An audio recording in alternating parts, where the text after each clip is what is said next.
Yo, yo, yo. Super quick mic check. If you guys can hear me from the audience, please give me a thumbs up, hearts, some kind of emoji. Dun. What's up, Finny? What's up, emoji? Your ladies are able to hear me right now. Give me some kind of emoji. Now I'm a little worried. Can nobody hear me? Okay, cool. All right. Audio check is good. All right, sounds good. Let's see here. Bum, bum, bum, bum, bum.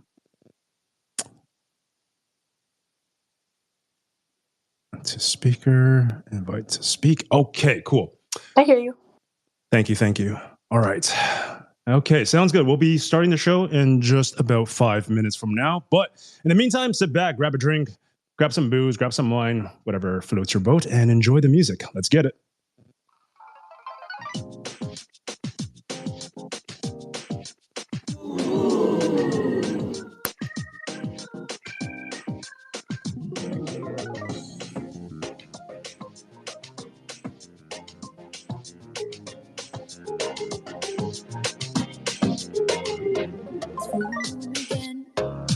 Crazy how time flies when I wonder if the path is in the right direction. But I do believe things come to light by accident. When your name's on, sounds like it's meant to be. Wake up, the space made when things fall apart. Wake up, the matters at the ending, how you left them all. Wake up, fire in my soul, fire in my heart. Till you see on the other side of stars. Oh, the yearning stars are where we live for stand. No one's going like the heavy morning bread. Those babies, the popping down. The way we live somewhere. Nothing easy, get up and go, get it go. Sometimes this journey is about the chance. Not about the destination, not override. No matter how far, how you go, how long you live, it's your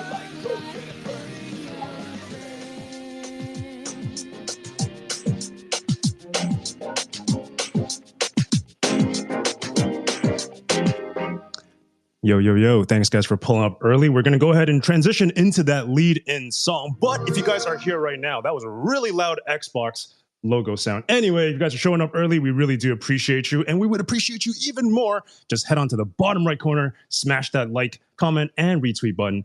And yeah, we'll get things started in approximately 3 minutes. Thanks, everyone.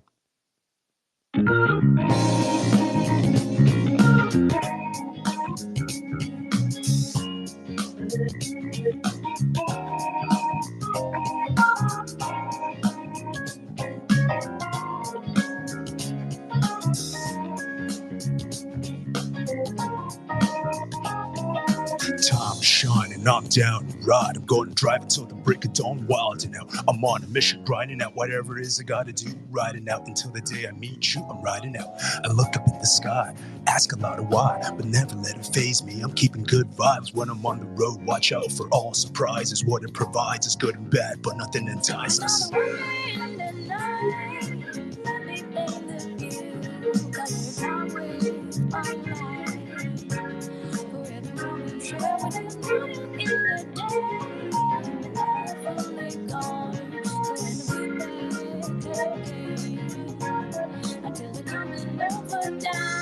For all the days ahead of us, put your hands up, waving side to side for good luck.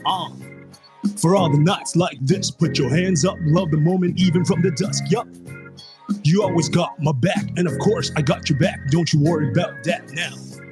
It's been a good day, good night. It's gonna be a good day, good night.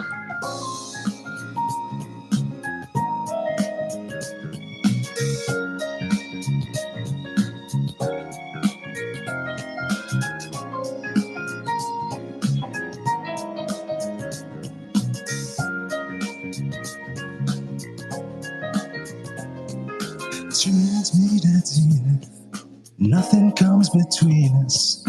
Dancing like ballerinas under the moonlight all night long. How these plain and simple scenes get painted so vividly by you. I just wanna stay with you.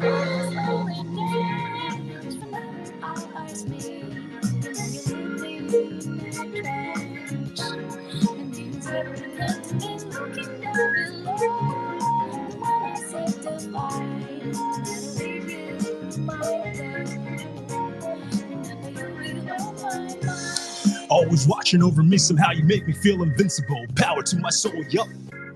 I'm at ease with things that used to bother me, cause your existence just lights me up, yup. You always got my back, and of course I got your back. Don't you worry about that now. It's been a good day, good night. It's gonna be a good day, good night. Don't be in my heart a place for you to talk to me. I wanna hear all the good and bad news stories you have. As I drift across the sky, the overhead turns high. So tonight, let me sing a lullaby. I'll be singing, baby.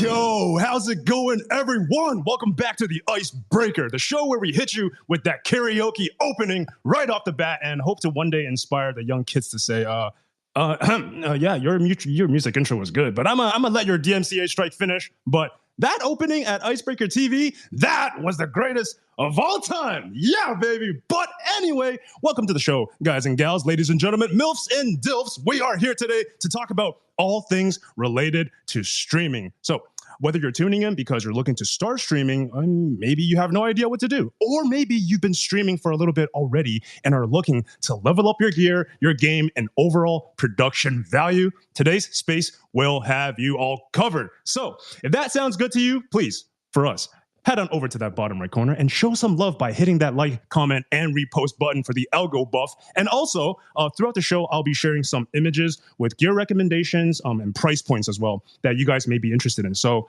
I'm going to go ahead and throw in another shameless plug right here to go ahead and bookmark this space, as the information and recommendations shared here today just might be the next step for you guys to level up your streaming game. But before we get into any of that, I do want to say hello to our esteemed panelists that have joined us here on stage tonight. And for our first speaker, she is by far one of the most charismatic bundles of sunshine that I've ever met. Her energy is absolutely contagious. Her laugh is unforgettable. She may or may not be having girly wine time right now, but I guess we'll find out. What's up, Finny? How you doing tonight? Hi. I just had a girly shower time, so I mean, like, you know, we're in our goddess era, but I will definitely be having girly wine time while we enjoy our talk tonight. I did just want to like point out to everybody, if people had like live questions and stuff about something that we were talking about, Icebreaker has a Discord server where we have a Twitter channel set up on there. I'm literally like named Fire on it. But I linked it on this I linked it on the how to start streaming today a Twitter post. This is my first time using a Twitter feed, or X what is it called again? But yeah, if Wait, where is it? what is it called? Let me pin that. Yeah, I think I pinned it. I'm not sure how to use X too much, but yeah, if y'all want to ask live questions and stuff on there, we made it literally specifically for this because I know it's kind of like hard to keep up and everything too. So yeah, go ahead and enjoy that.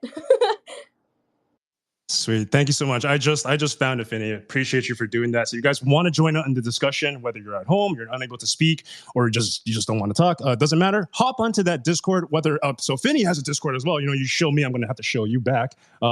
So hop into either one of our Discords, and there's a section specifically for Twitter Space chats. So yeah, type your questions there, and we will get to it one at a time, hopefully before the show ends. But really do appreciate you for doing that for us, Finny. And girly shower time. What in the heck is that? Like, I'm kind of confused here. Well, what's the difference between girly shower time and regular shower time? I don't know. I have products I use, and then I took a shower. Like, I got products, you say? yeah. I smell like kiwi. I gotta smell like kiwi before coming on here. Oh shit! Damn, she's got that. She's got that good great stuff. Well, you know what? Take care of your kiwis. Get your girly wine set up. Do all the back end stuff. Thanks for reminding me. I do need to open up my Discord so I can see the chat. I'm terrible at this. This is exactly why you're our VIP mod. And all that good stuff. Thank you, Finny. Thank you for doing all that. But in the meantime, I do want to move on to our next speaker. Oh, this next speaker, she's like that hidden post endgame secret boss. I secretly suspect that she actually knows more than any of us. Hell, she's definitely been streaming longer than any of us here. She's an educator, she's an artist, and she is also the hostess of the Zomish podcast. It's our girl Mochi. How's it going, fam? Hey, thanks for having me. Yeah, I've been streaming for a really long time. So I started in streaming before I got into Web3. It trained me for Web3. So yeah, I'm here to answer all questions. And I can share some stories too. Right. We on the stream yesterday or the day before, you did mention that there's a crazy story that you were going to tell us. And I really wanted to ask what that was, but I held that alpha back just so we can have some more content for tonight's show. So we'll get that when the time is right. But thank you for pulling, Mochi. Really, damn, I feel like we've known each other forever, but I actually never got to speak with you. Isn't that wild? And you've been doing podcasts for a long time. I actually checked out your latest the Zomish podcast, and that was amazing. Oh, thank you. Yeah, it was awesome. I love the flow that you guys run their show with. It's really inspirational, making me want to get back into actual podcasts again. I know we say like Twitter Spaces is kind of like a podcast, but is it really though? I don't really know. I guess there's similarities, but definitely much to learn from actual podcast hosts. I think that is a skill much to be desired, and there's a lot of cross-compatible material that you can use for both, right? So For sure. whether you're getting good at one thing, you get good at everything, and that includes streaming, because at the end of the day, all these three things, they're all performances in a way, right? So hopefully throughout today's show, you guys will be able to learn more about that to level up that streaming game. And on that note, oh man, I'm excited for this intro. Holy crap. I hope you are too, bro. This next guy, he is one of the OGs of Icebreaker TV. And what I mean by that is this man was actually my first co-host ever, okay, in the Genesis episode of The Icebreaker. And I would tell everyone at this point to replug the room, but frankly, this guy does it better than anyone here. So I'm going to shut up and go ahead and toss the mic over to him right now. Let's get it, Gob. Hit us with that intro, baby. Hey, it's your boy Gobstock. No, thank you very much, brother, for having me on today. As far as traditional streaming, not as much experience as some of the other people on this stage, but when it comes to like spaces, things like that, and podcasts, I do have a tad bit of experience in that regard. But yes, thank you, Ice, and for everybody in the room. This is obligatory. I must ask for some hearts and chat for the boys. Let's go. Make sure if you haven't already, going down that bottom right hand corner of your screen, hitting that like button, you're hitting that repost button, you're hitting some value in the comments, whether that's a take, whether that's a question, whatever it may be. We do want to see it, we do want to hear it. And if you want to, you can come on over back onto the end request to speak button. Now, make sure you're following your host, all the lovely speakers coming over to speak tonight. And Ice, please take it back, baby. Dude, I don't know if you practice that every night, but holy crap, man. So first of all, I missed the hell out of that. It feels like it's been months, maybe even years since I last heard that. Oh man, I have the biggest smile on my face right now, bro. So happy that you're here. So glad we're able to do this shit once again after months of I think you started working in Web 2, and then I guess you kind of took a step back from show hosting, right? Because I know you were doing this for like every single day for months, bro. Yeah, at one point, yeah, I did host. I had a space that I did consecutively every day for about 6 months. It was like 100 and maybe not 6 months. So it was like it was a little over 100 days, 120 days, something like that. And I was co-hosting with Balza for a little bit. He's got it going great with Brick by Brick now, and of course, the preliminary co-host of Icebreaker TV. It is something that I will wear proudly. And also it's just really great to be back on Spaces. I do miss it a lot. I need to get back into the groove of things. It's fun.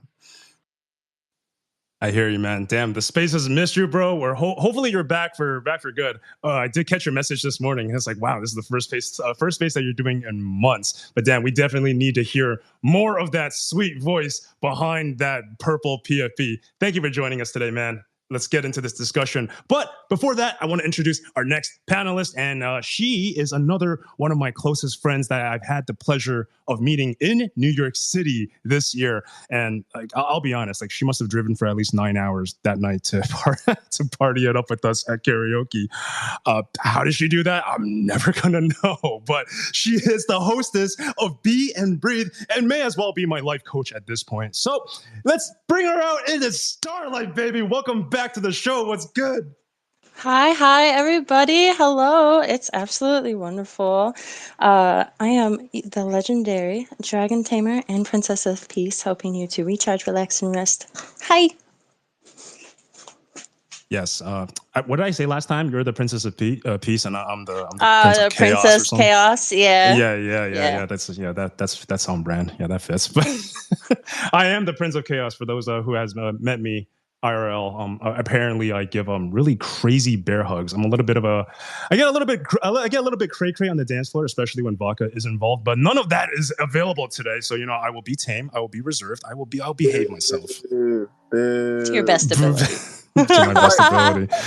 Gobstock knows what happens after 11 shots of vodka. Ice. We won vodka ice. You should be proud of me. I actually delayed my drinking for this space. Delayed it. It's actually starting. It's starting now, but I didn't want to be too. You know what I'm saying? So you're welcome. You're welcome. Ooh, delayed the drinking. Ever since we went that day with the 11 shots of vodka, like I don't think I've ever drank that much like in my life. There's definitely a lesson to be learned there. My metabolism has never been the same. I truly don't believe. It's all been downhill. Yeah. After that stream, we've both aged 20 years, like in the nighttime. It's actually quite nuts. But point taken, if you're gonna drink like us, definitely have more than just a box of pizza and a plate of chips beside you, because we had the food there. It was just not enough. So mistakes were made. We live and learn, baby. We get better.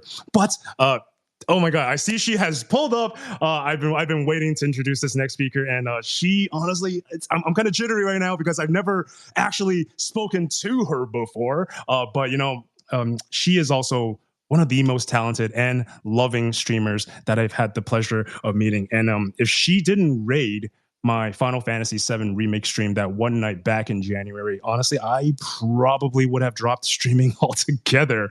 And tonight is really special for us because we've chatted a bunch of times in each other's streams, but never got to speak to each other until this moment right now. How's it going, Namine? Welcome to the show.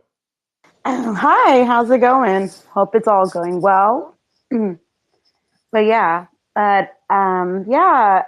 been an honor to have being part of the podcast that you have there, Ice. I do appreciate it. Thank you for the invite. But yeah, I felt like it was really neat that how you played Final Fantasy VII Remake. So, but yeah, I'm excited to be here, and I can't wait to share my opinions about the start streaming today, and so on and so forth. So, I'm super excited, super looking forward to it, and thank you again. It's an honor to be here. So I really do appreciate it for the invite. So thank you for that, Ice. I really do appreciate it. And yeah, but like I said, I very much appreciate you. Thank you again for this wonderful opportunity, Ice. Much appreciated. You are super, super welcome. I think I've got enough gratitude and flowers for one sitting. I can't take any more appreciation. The pot is full at this point. But anyway, I do want to kick off the show. But before then, I got one more person I got to check in with. You guys know her already. I don't need to do any further introductions. But just in case you don't know her, she is one of the most talented voice actresses in the Web3 space. She's done a lot. I'm not gonna have to blow her up. I'm not gonna have to show her. You guys can hear her for herself because she's here on the stage right now. What's going on, AC? How are you doing tonight? Oh, I was expecting it to be someone else. I was like, "Oh, there's another voice actor I can like get some pointers from and really kind of get some professional back and forth going." But no, it's me. um, I am glad to be here. This is something that I've been building up to. Streaming is just that it's like been a goal for so long, and I'm kind of intimidated by it, to be honest, but it's another facet of like an interaction that I've just been pursuing on social media. So I'm glad to be here, and I can't wait to hear all of your takes and advice. Oh no, I got no takes and zero advice. That's why we brought all of you here. I Just- know that's why I'm here, because I think it's moral support for you and information for me. So yeah. Yeah. Sounds like a win-win. I could definitely use a little bit more of that. Just kidding. But for those who don't know, AC has recently started streaming. She's going to be doing a lot of content. We're trying to figure out what platform she's going to do it on. So hopefully, actually, through tonight's show, we can help you level up that game, AC. And of course, if all things come down and you need more information, I'm just a DM away. I see that your DM is actually open right now on the left side of my screen. So yeah, that's interesting. But anyway, as we kick into the main part of tonight's show, just as a reminder to all of our panelists, if you guys have something that you'd like to share, or maybe you have a question you want to ask, please hit that heart icon at the bottom of your screen and raise your hand on the furthest to the right. You can do it like that. And also, if you have something in direct response to what the previous speaker just said, go ahead and raise your hand like this, and also pair up with one of these waving emojis, okay? So that way I know that whatever you guys have to say is in direct response to the speaker that just went before you. So let me go ahead and put my hand down. But yeah, so if you have anything to say, raise your hand and I will try to get the mic over to you guys ASAP. Now then, let's open tonight's discussion here, kind of by first talking about the programs and platforms people use to stream. And just to kind of give context to the upcoming segment real quick, guys, most platforms have a built-in button where you can simply press go live, and then you can start streaming directly from your phone's camera, right? I think we're all pretty familiar with that.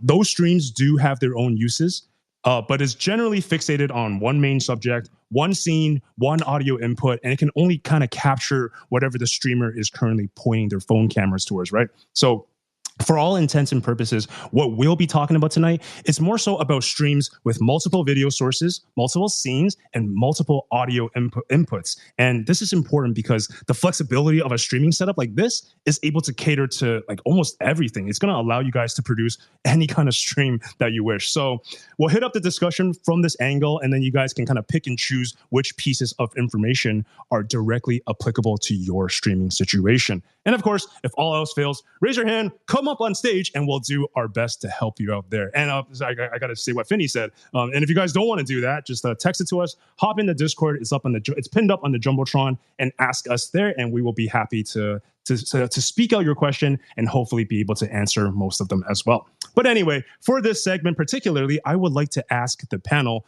what programs do you guys personally use to stream? And if anything, I would actually like to go to Mochi first for this, because like I said, I suspect that she is that hidden endgame secret boss that has more experience than any of us. So I'm curious to know, Mochi, what is your program of choice when it comes to streaming? All right. So I'll start off. I've got about 6 years on and off of streaming experience. And I did coach people for streaming, as well as run stream teams and community. So definitely you can hit me up and ask me questions even after if they don't get answered here. So what I use is OBS. And when you use OBS, you are able to toggle between different screens. You are able to set up your stream overlays. You are also able to incorporate and add on different plugs for your streaming, depending on what type of stream atmosphere you want to create or what kind of community you want to create. There are other amazing platforms out there right now. There's something called Prism, which also interacts with all of your social media, which is really, really cool as well. And yeah, so I can talk about all kinds of bots that you can use as well, that integrate with your Discord. So yeah, just feel free to ask me anything at all. Interesting. Like I'm kind of curious about that Prism one. Like I've heard of like platforms that are able to kind of like multicast. If Yeah. that's what you're talking about, is Yeah. Prism one of those platforms? Prism is it interacts with even like your Instagram, your TikTok, things like that. Yeah, so as technology advances, yeah, it's all becoming very connected.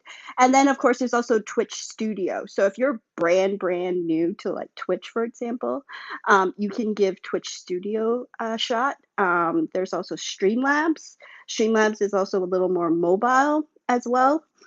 So if you're on an iPad or a phone, you can also stream from there.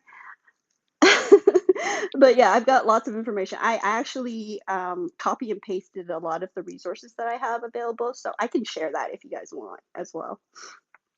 Yeah, I'm definitely interested to hear about both like Streamlabs and Prism because these are things that I'm not too familiar with. I actually use OBS and StreamYard mostly myself. And actually, can I just get a show of hands or emojis? Like who here from the panel actually uses OBS to stream? Because I know some people use OBS, some people use Streamlabs, some people don't use anything. So okay, so Gob, Finny, Momochi, AC, are you using Streamlabs right now or OBS? I'm curious because you said you No, went. I have not even gotten into anything. I sent emojis before you stated what to do. I was just, supporting. Gotcha. Okay, thank you. But okay, so hopefully we can figure out one of these platforms to recommend AC because according to you, you ran a test stream earlier today. I assume it was on Twitch, so maybe we can actually make those scenes even more decked out. But I saw you waving earlier, Namine. You use OBS as well. Is that correct? Yeah, that's right. I use OBS as my default studios. Like I've been using it actually for almost 2 years now, and I did at first wanted to try Twitch Studios or I would say like Streamlabs, but considering the fact that my hardware was not strong enough to handle Streamlabs and Twitch Studios, so I decided to go with OBS because I felt like it was much better and easier option for me to handle the system for the streaming. So. Interesting. Like system requirements. That's something I never really thought about. Even back on when I streamed on the laptop, I also used OBS, but it was kind of killing my laptop over time.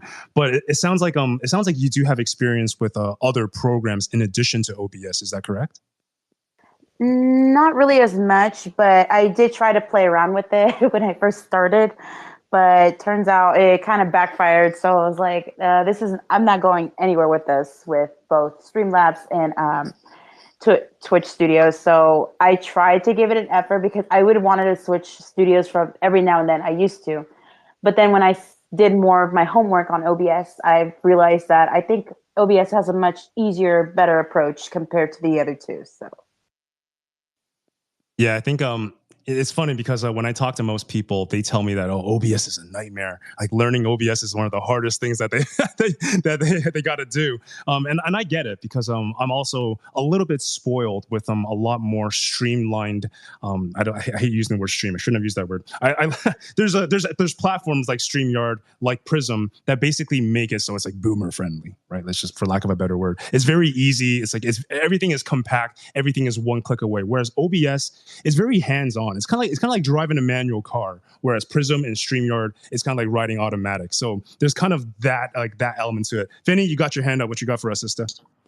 Was that a little jab at me? Because I said OBS is hard as heck to use.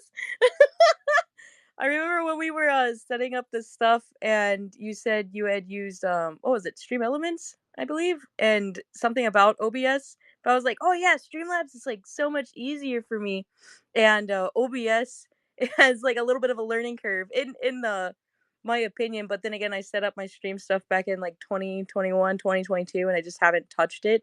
And that was back when I had a PC and before I moved to Spoon for the podcast only stuff. But in my opinion, from it could be like completely like revamped by now, but back when I was first starting, I found the most user friendly was Streamlabs. And that was like the easiest for me because I'm very technologically illiterate. Like I have no idea what I'm doing with a PC and stuff. And you got to tell me like left click this. No, that's right clicking. And and but yeah, for me I feel like Streamlabs was my easy go-to, and there's a ton of YouTube videos on how to set up different things, and it's you can set up integrations through Streamlabs as well, so that's why I felt like it was the easiest to get started with. And then you can like if you want to learn that learning curves for OBS, then you can. It's like kind of a smoother transition than just straight up being overwhelmed and learning everything OBS wise as a complete beginner. Um, that's my opinion. It's just like starting off on Streamlabs, and that's what helped me.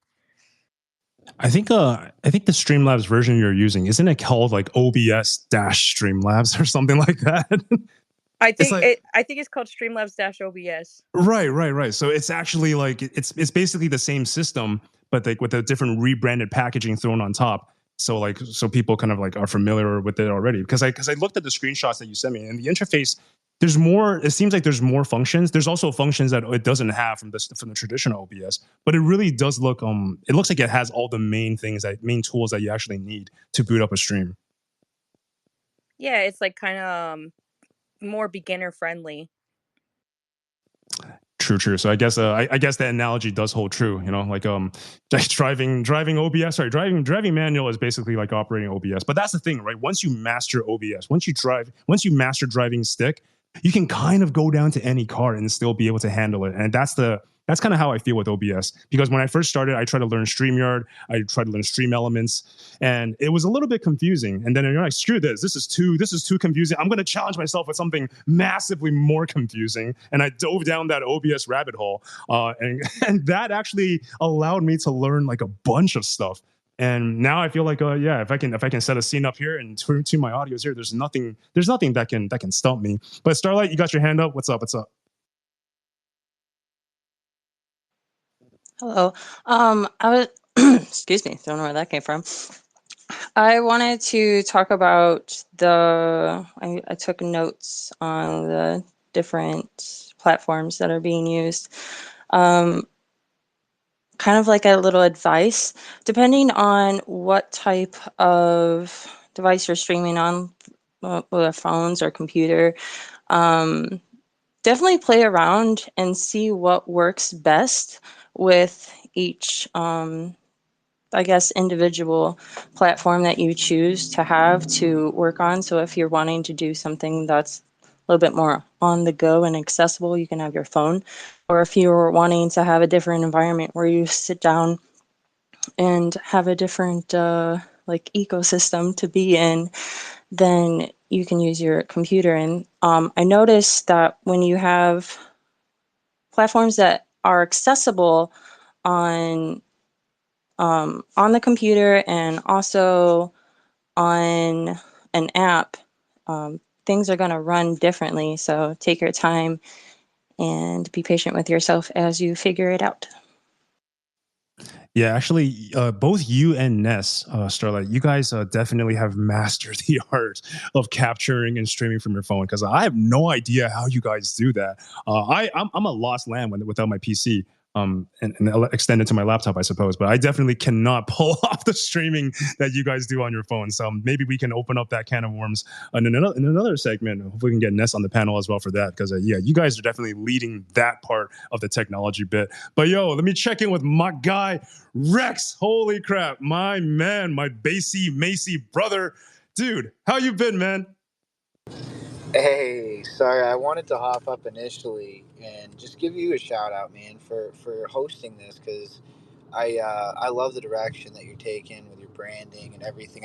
You've been just kicking ass, dude, and I'm really stoked to be working with you on streaming and the filter side. And I hope you didn't think for a second I wouldn't be here to support you and really anyone that wants to learn how to stream and probably learn some stuff like you said too, from especially the mobile streamers. I love that you kind of suggested that, because I would definitely be on there.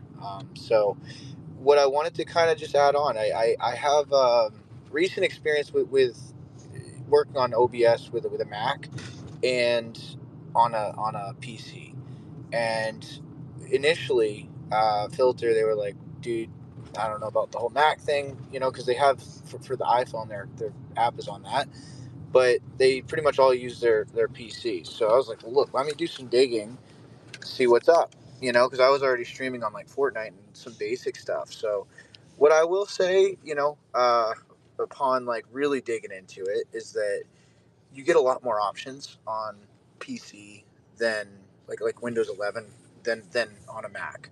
However, you can really get pretty far through a Mac, right? So that's kind of like, I didn't know initially if I'd even be able to do it with my Mac. As people were like, "How are you going to play Fortnite on it?" It was as easy as downloading a GeForce Now app, and then I was like rocking it, right? So then I just got on OBS, and it was kind of like a step-by-step learning experience for me initially, but it was surprisingly smooth. Everyone's like kind of dogs on the Mac scenario. uh, I loved playing Fortnite on there. I still play on my PC because it is a little bit better, right? But with that being said, though, once you get onto a PC, or if you're already on a PC, setting up OBS, someone mentioned the YouTube videos earlier, and when I was first getting started, that was the key for me. I'm a visual learner anyway, but I think most people are. And then just correlating that with like a pause, stop, play method as I kind of went through those videos really, really was helpful, because sometimes I would rewind 2 or 3 times to watch what they did or how they did it to get my setup like really functioning well. They even have filters for like background noise, so it just isolates your voice even more beyond like what your microphone can do and things like that. So I definitely was surprised at the extent and how far, as you said, it's a pretty advanced streaming platform. But at the same time, if you use YouTube, or if you're familiar with YouTube, it really makes it pretty simple. And then, if any of you guys, I wanted to also add in, want to ever come in and hang out with us, in the Discord for Filter, Ice and I are in there. And you may have your own Discord too, Ice. So I don't want to like show that, outside of your stuff here, because again, I'm here for you. But we're always happy to help. All right. And that's something, if I'm in there, which is pretty often, just ask some questions, right? We're happy to have you guys. So anyway, thanks, Ice, for just creating the space again, man. I love the direction, and if you need anything, I'm always here, brother. Dude, thank you, Rex. And as I hear, you're driving around right now, so hopefully you parked, everything is safe. But yeah, thanks for pulling up and supporting the show, man. I really do appreciate that. Oh yeah, and I think I agree with the bit that you said about the whole gear thing. It is true. Like once you kind of maximize like the understanding of what your phone can do, like holy crap. Your phone, like assuming we all have either Android or iPhones here, the phone is such a powerful and underrated gear. There's so much you can actually pull off using just a phone. But the reason why I wanted to bring that up is because Rex earlier, he mentioned like different microphones, noise gating, and all these things. And the next segment of the show is actually specifically about gear. So there's going to be a section all about that I will break things down, and we'll also give you guys some kind of recommendations on different gears that you guys may want, and we'll kind of break it down to like the most affordable to a high tier and to like a super high tier, and kind of like the differences between which. And of course, you guys can choose based on your own situation, depending on what kind of gear that you will actually need. But Young Jaros, man, thank you for joining us here on stage. You got your hand up. What you got for us, brother?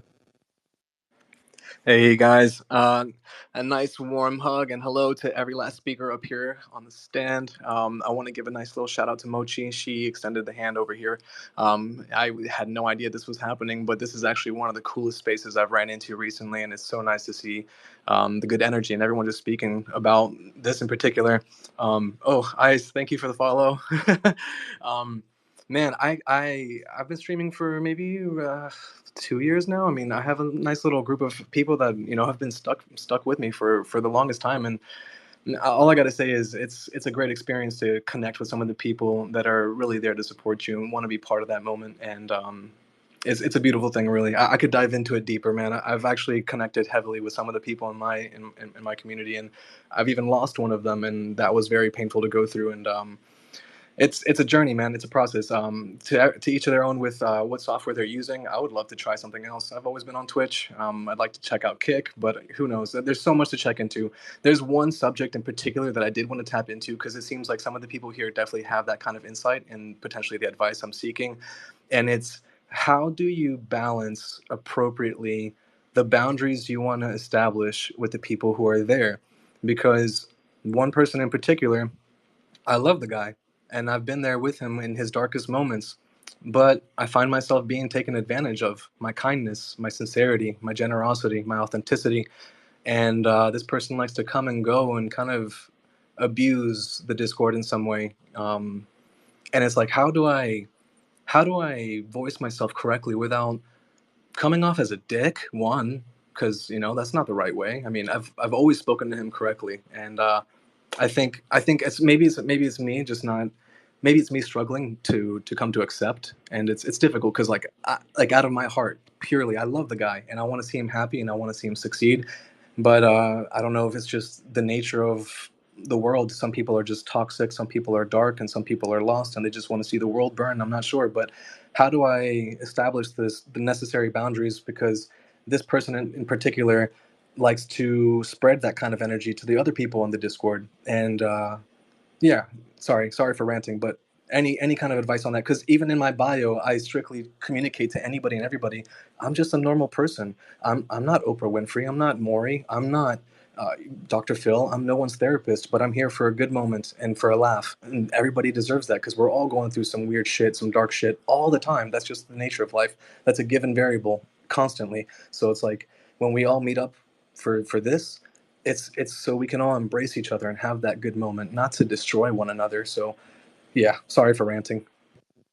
No worries, man. Actually, do want to go to Finny for this. Finny had her hand up and she was pairing it up with the waving emoji. But dude, like I feel for you, man. This is exactly the kind of responsibilities as a leader, right? It's the whole bane of command situation. But we'll take it to Finny. Finny, go ahead if you had something to say. Oh yeah. Of a bunch of the stories that I've had, like horror stories. I think Starlight does too, and I mean, we've literally just had to deal with something like that. And honestly, it was from one of the biggest donators as well. And to establish that boundary, really, it depends on who, where your morals lie as a person, and you have to know, yes, like you might be losing one person that is viewing your stream as well. And if that person is just manipulating you and using you, that is not a friend. They are trying to piggyback off of your success or where you are putting in all the work, and they're piggybacking off of your work and your effort that has been put into it. And that's not a true friend. And so basically, a way to establish that boundary is, you can either have that one-on-one talk with them and be professional about it, or what like I suggest is having a boundary up for everyone. Like me, I've had to turn off my private DMs and I say, hey, I want you to contact me through my Discord server. And it makes it to where if somebody's going to say something to you in private, it is less likely to happen. And they're going to be saying it publicly in front of other people. And that's what I found to be cutting 95% of the creepy DMs and out of pocket, overstepping my boundaries DMs. And it literally cut out 95% of them when I did that. Is I'm like, hey, it's fine. We have a community here anyways. If you're going to be saying something to me, please say it in the general chat and we can all hang out as friends. But honestly, people, remember to yourself too, people will respect you if you stay true to your morals and don't let people walk over you. You will 100% earn the respect and not feel miserable streaming if you stick to your guns.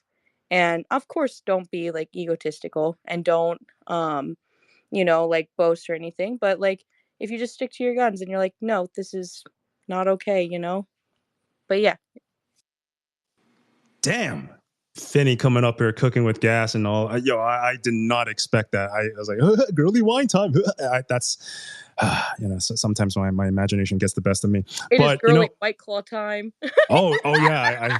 Oh wow. Okay, so it's a little bit more intense. Okay, but anyway, Finney with the socially acceptable answer.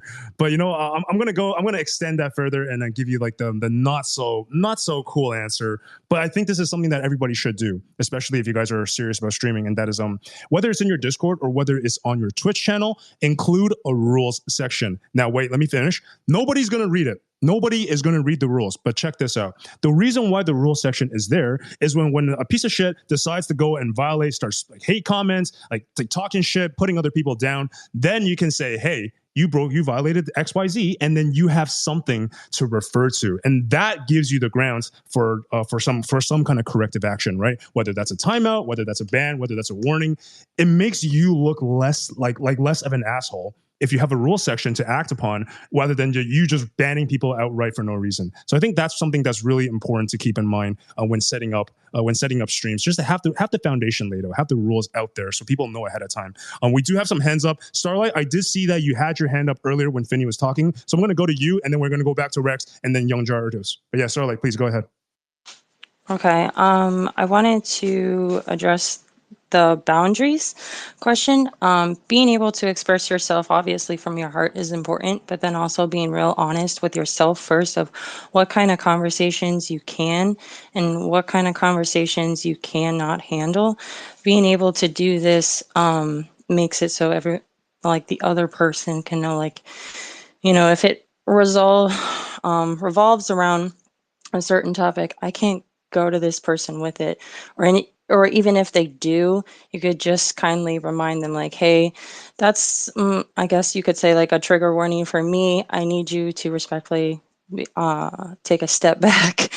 We can talk about this. If not, then we cannot continue to have conversations, because I remember I got my attention when Finney said, oh, Starlight, I think you can relate. Sometimes certain people reach out to you and want to talk to you about certain things, and you're just like, that is not for me. And saying no to someone else is saying yes to yourself. Damn straight. My feet picks and my seed phrase belongs to me. That is none of your damn business. But Rex, you got your hand up, man. What you got for us, brother? Hey, just wanted to add on to that because sometimes you do get pushed into a corner, and little advice is, you can always get behind morals, the team, or the culture. And you pointed out that this is your Discord, and you don't want other people exposed to it. It's really easy to fall behind that and really get behind it and say like, look, man, it's okay to feel a certain type of way. Shit, you can call me on a one-on-one, or you can reach out to me directly. You can say all kinds of things, right? But at the same time, out of the expense of the community, I do want to ask that you just shoot me a DM. You know what I mean? Like, it's important, I think, still care, right? Like the human factor. And if they're like just not giving you the human factor, that's where like what Ice pointed out, the whole rules and having that like safety net is really important. So shout out to you for pointing that out. But yeah, I think that just kind of like giving them the right audience, or even if they're like, I'm tired of everyone talking over me when I'm trying to stream or something. You never know what it is. Give them their own channel, right? Like if you find out whatever actually is causing, like what's the root of the issue, if you listen and they feel understood or heard. I know it's kind of like the whole therapy thing, and we all want to avoid it. But if it's to protect the house or the team, shit, I'll fall on the sword every time. And that's my advice. So anyway, sorry. No, sorry at all, man. That's exactly on. You gotta squash the beef somehow, and like ideally in a professional manner, we can take the situation, isolate it, and don't let this beef affect anybody else, right? Finney, you got your hand up. What's up? So I would like to add, as a small streamer, and I made this mistake personally. And I'm like, I can't say 100% it was a mistake because I met wonderful people. I met you, I met Starlight, and I met some awesome people that I feel are going to be lifelong friendships. But something that people make a mistake of often is they will let anybody and everybody when they're first starting streaming DM them. And when you open that channel up, you're opening it up to not only manipulative stuff, creepy stuff, but you're also opening it up to disappointment. And I say that because once you start growing and getting that ball rolling, it's because you can't reply to everybody. You simply cannot. You are one person. You are spending those like 20 to 30 hours a week trying to upgrade your content, network, talk to people, and do your own streaming. And then people will be upset that you cannot reply to them immediately. And because, quite simply, there are just too many people to talk to. I had that issue when I was on Spoon.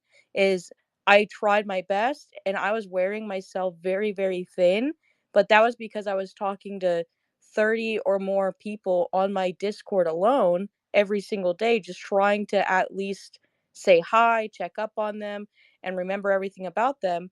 But that's why I stress that server so much too, because you're building that community so that it's not only you talking to that person. Because some people will reach out to you trying to make friendships, of course, because I want to be friends with somebody. I love making friends.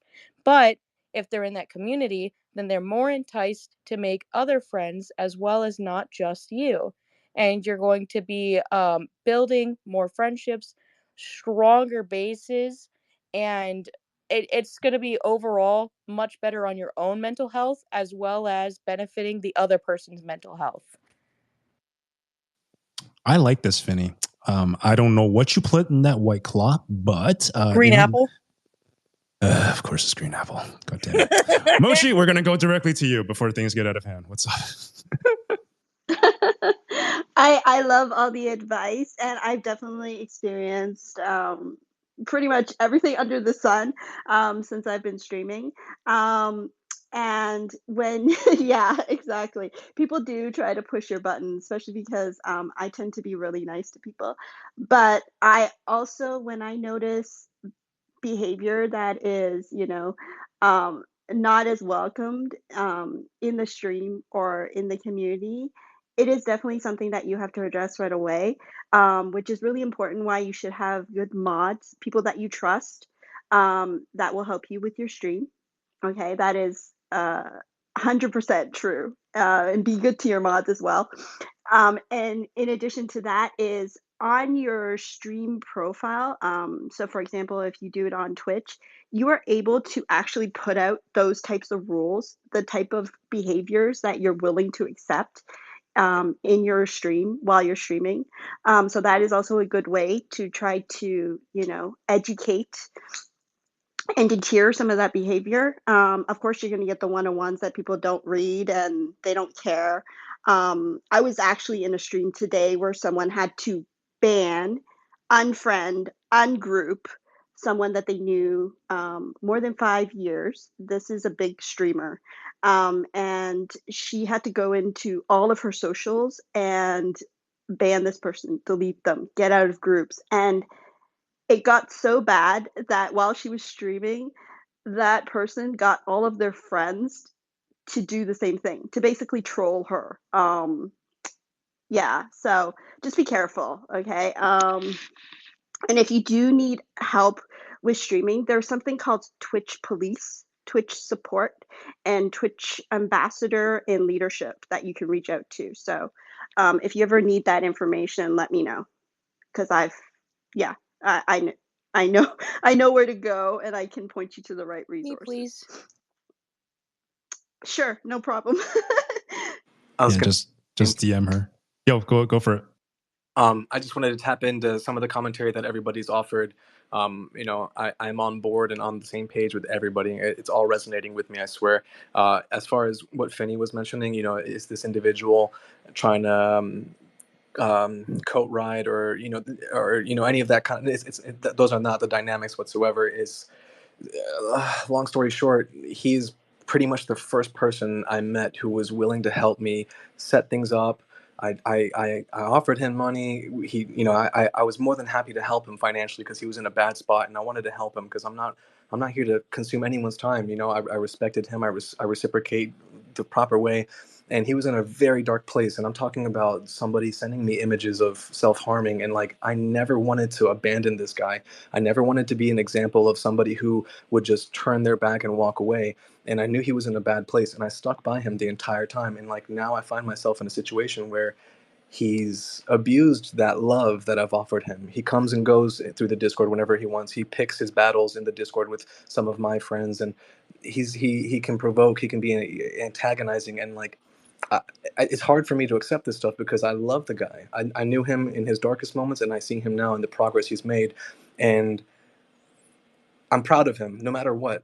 But it still hurts no matter what. It really does hurt because like now I feel like I've lost somebody I truly care for, and all I wanted was for him to understand that everybody there in the Discord wants to be there for him as well. But you can't project your shit onto everybody all the time. You can't start fights with people all the time. You can't be the person who's provoking discussions and then trying to prove your perspective to be the correct one all the time. You can't be stepping on people's toes all the time. We're here to respect each other, love each other, and embrace one another. And these small moments that we have, they're very small opportunities in these moments because time is fucking flying. Life is going by fast, and it's only these beautiful moments where we get to laugh. Like, you know how awesome it is to laugh until you cry?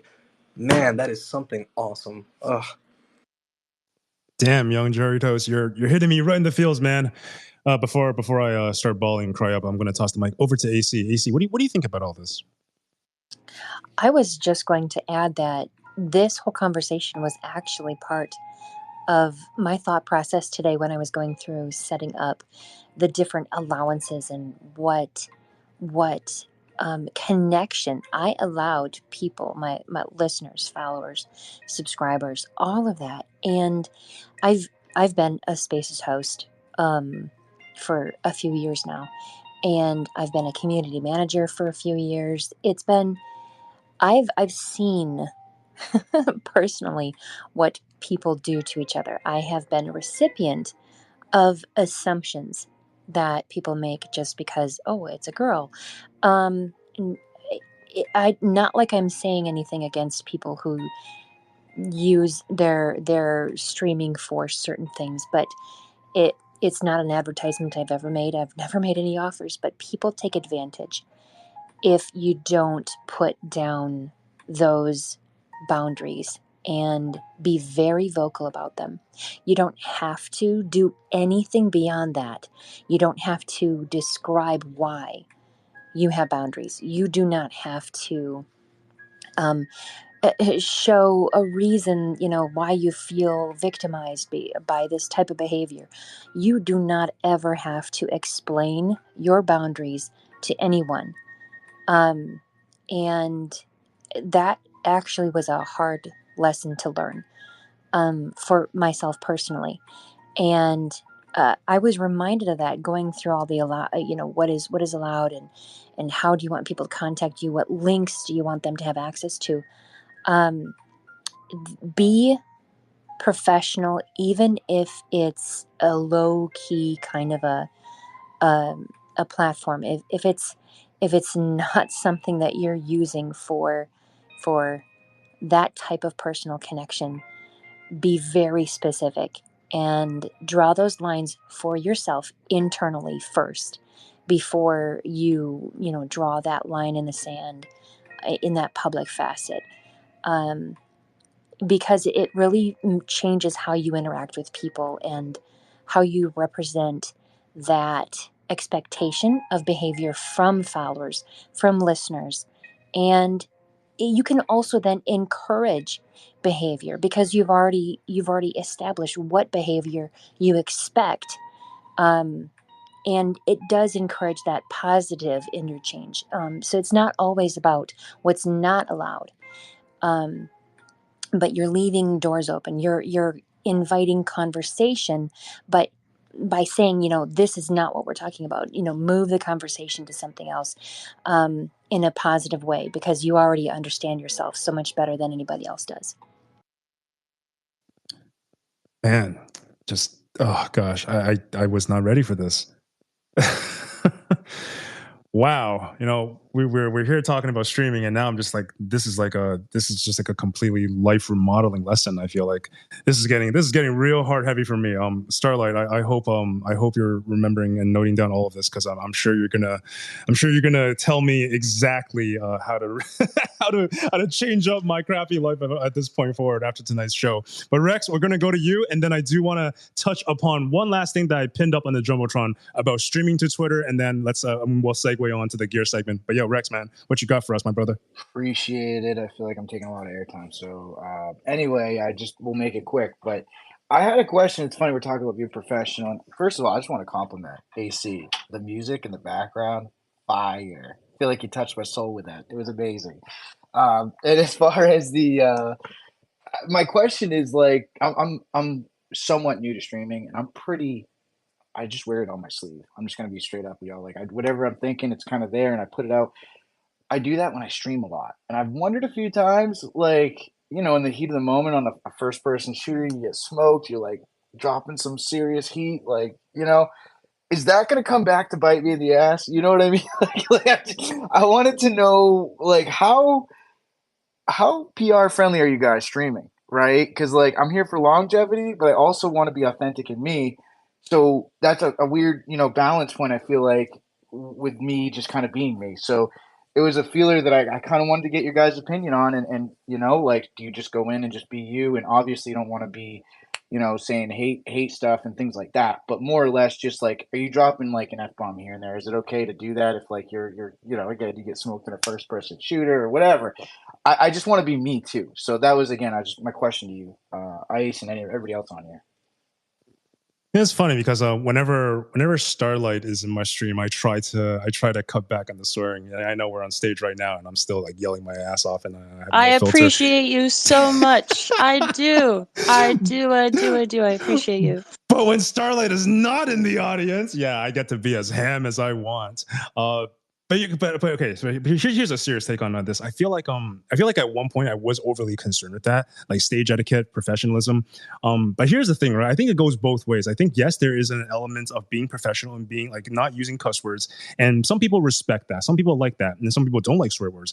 But on the flip side, I think like some people that have like that vocabulary kind of like engraved upon their soul, sometimes it's for you guys that are like actively using that vocabulary, I think that's okay as well. And when I say this in the best way possible, because I don't want you guys to do something like streaming and not be you, right? If you're streaming or doing anything in life that's not you, so first of all, eventually you're going to burn out because that ain't you. And secondly, you will ultimately curate the community that vibes with you because of your content. So if I'm like a streamer and I like to yell and scream at people, then you know what? Eventually, and I'm happy yelling at people, right? So then eventually the people that find that funny, the people that enjoy your vibes will gravitate towards you, and you will build a community around that. There's nothing worse than me trying to I don't know, like, let's say I'm trying to be Finny and then Finny's trying to be me, and then that's like none of that shit works out. And at the end, we both burn out because we're tired of trying to be each other. So that's the last thing that you guys want to get into, funneling yourself into a content niche that truly isn't for you. But Nominate, we're going to go right to you. What you got for us, homie? Well, the scene, considering the stuff that you guys were talking about, for me, I've had some really good and bad experiences through the past few years. Well, the past year, I would say, more or less with it. So I do got to get back with some of the topics that we've received from, for example, the VIPs and the mods. So it's kind of hard for me nowadays to actually find a mod that's like very reliable, because I had to remove a lot of mods throughout this past year due to the fact that majority of them couldn't be trusted at all, because there was an incident I had with someone about the VIP badges. And so because he kind of broke my rules like twice in my community. And so what happened was I tried to explain to him, I tried to be thorough with him, try to handle things a lot, much more efficient, much better. Like, I would say smooth sailing. I try to make it easier. But it turns out he went behind my back, and he was talking to one of my ex-moderators, my former moderators of my streams, of my community. So what happened was the two of them went behind me, and they went behind my back, and they were talking to a couple of communities about them, and they used to have been friends of mine. But it turns out that they didn't want to listen, like they didn't want to hear me out. They didn't want to listen to me. They didn't want to talk to me afterwards because to the fact of what I did to that person. But the thing is, though, the person, like, he broke my rules twice. And for example, he went on way too extreme venting during one of my streams. And the other one is that he brought in a minor in my Discord. And even though my Discord said 18 over, and which I didn't like that because he has to respect the rules. And he did it after he told me about it. And none of not even my moderators knew about it. So, but I was very ashamed about how this all led up because he basically told the other communities about me. And because of that, I ended up getting banned in 4 or 5 different communities, which to me, it's not right because they didn't listen to me at all. And I wanted to talk to them, explain my side, and they didn't even hear me out. So instead, they just banned me altogether. So, and I tried to start off, I tried to, like, I would say start over with them earlier the year.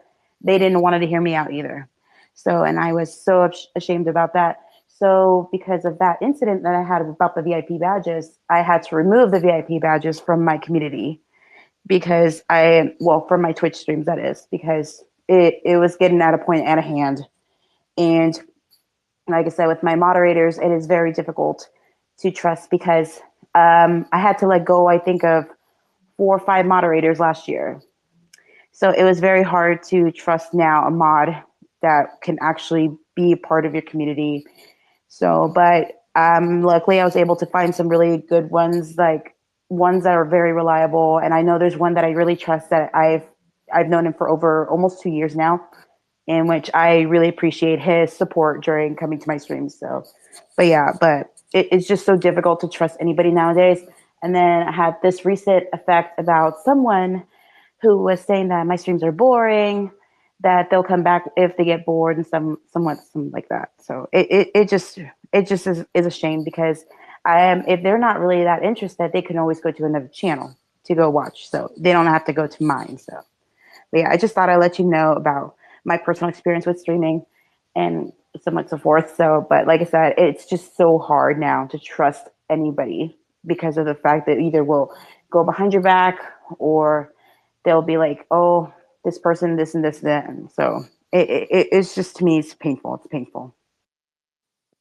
Yo, I feel you on that, Namine. Actually, surprisingly, I think AC, you have a very similar story, the one that we spoke about this multiple times, right?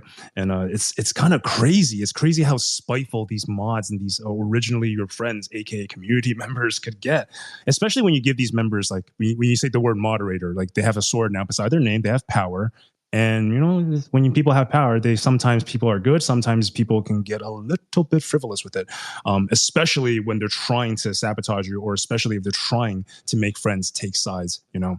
So many things that we got to watch out for. But Young Jeros, Mochi, I do realize you guys got your hands up, but I want to just take this quick second and talk about the streaming to Twitter bit, because I know some of the audience members have been asking for that. And then we'll segue to the gear bit, and hopefully what you guys have to say can be kind of wrapped around that gear conversation as well. But if you guys can redirect your attention to the top of the spaces on that pinned tweet on the Jumbotron, it says how to stream on Twitter. So there's multiple ways to do it. Like StreamYard is probably the easiest, like brain dead way. But for people that are looking to stream to Twitter for the first time using platforms like OBS, because that's the one I'm familiar with, I'm going to walk you guys through exactly how to do that. Okay, so as of right now, it does seem like that this is a premium, aka subscription-only service. So unless you're subscribed to X, you have that little blue check mark.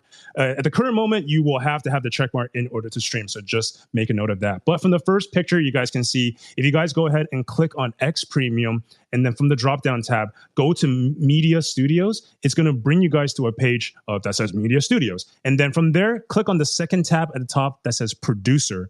That is actually going to bring you to another page that you can create a live broadcast. You can see that I highlighted that with the blue circle on the top right. So after you guys click that, what happens? It brings you to the next page that you see on the right. You can name your broadcast, a cool broadcast name here. You can select the source. You can select the description of your broadcast. So in this case, I'm choosing esports and video games. So if you guys are streaming from OBS, and this is the important part here, you're going to want to, so you guys see the two squares that are blocked out. They're blocked out for a reason. Make sure these are private to you. If people see this code, then they can stream on your account or they can stream from your source. So just be very careful of that, okay?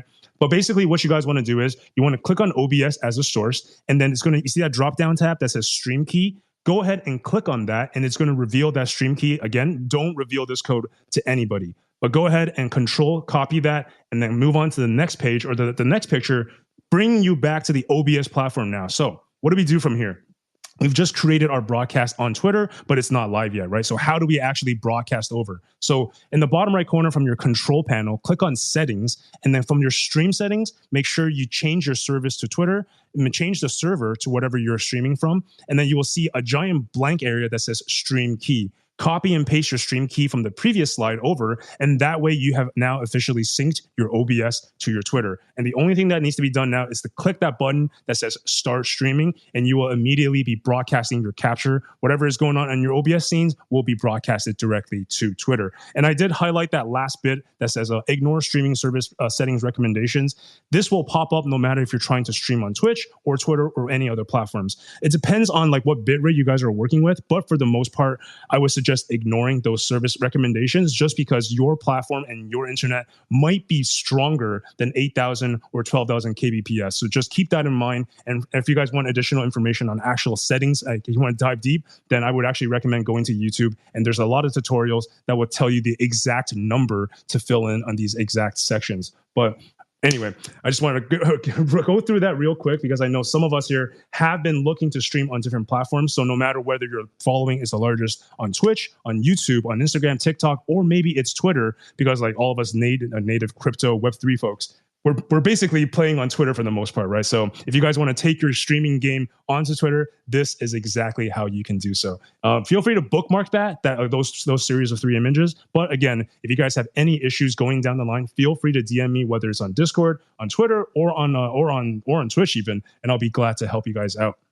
But now I do want to do a super quick reset on the room and get into the gear discussion side of things because like Rex spoke on before, some streamers barely use any gear and other streamers are just absolutely overflowing with gear. So I'd like to get the panel's take on this question, and that is, what kind of streaming gear do you guys think are actually necessities when it comes to the production of your shows? Because again, like we take I'm just gonna pick on Ness. I know he's not here, but Ness is able to make it work with just his phone, right? And to me, that is absolutely incredible because when I look at my table, I've got a little bit more than just a phone. Some of you guys have seen the screenshots of my set.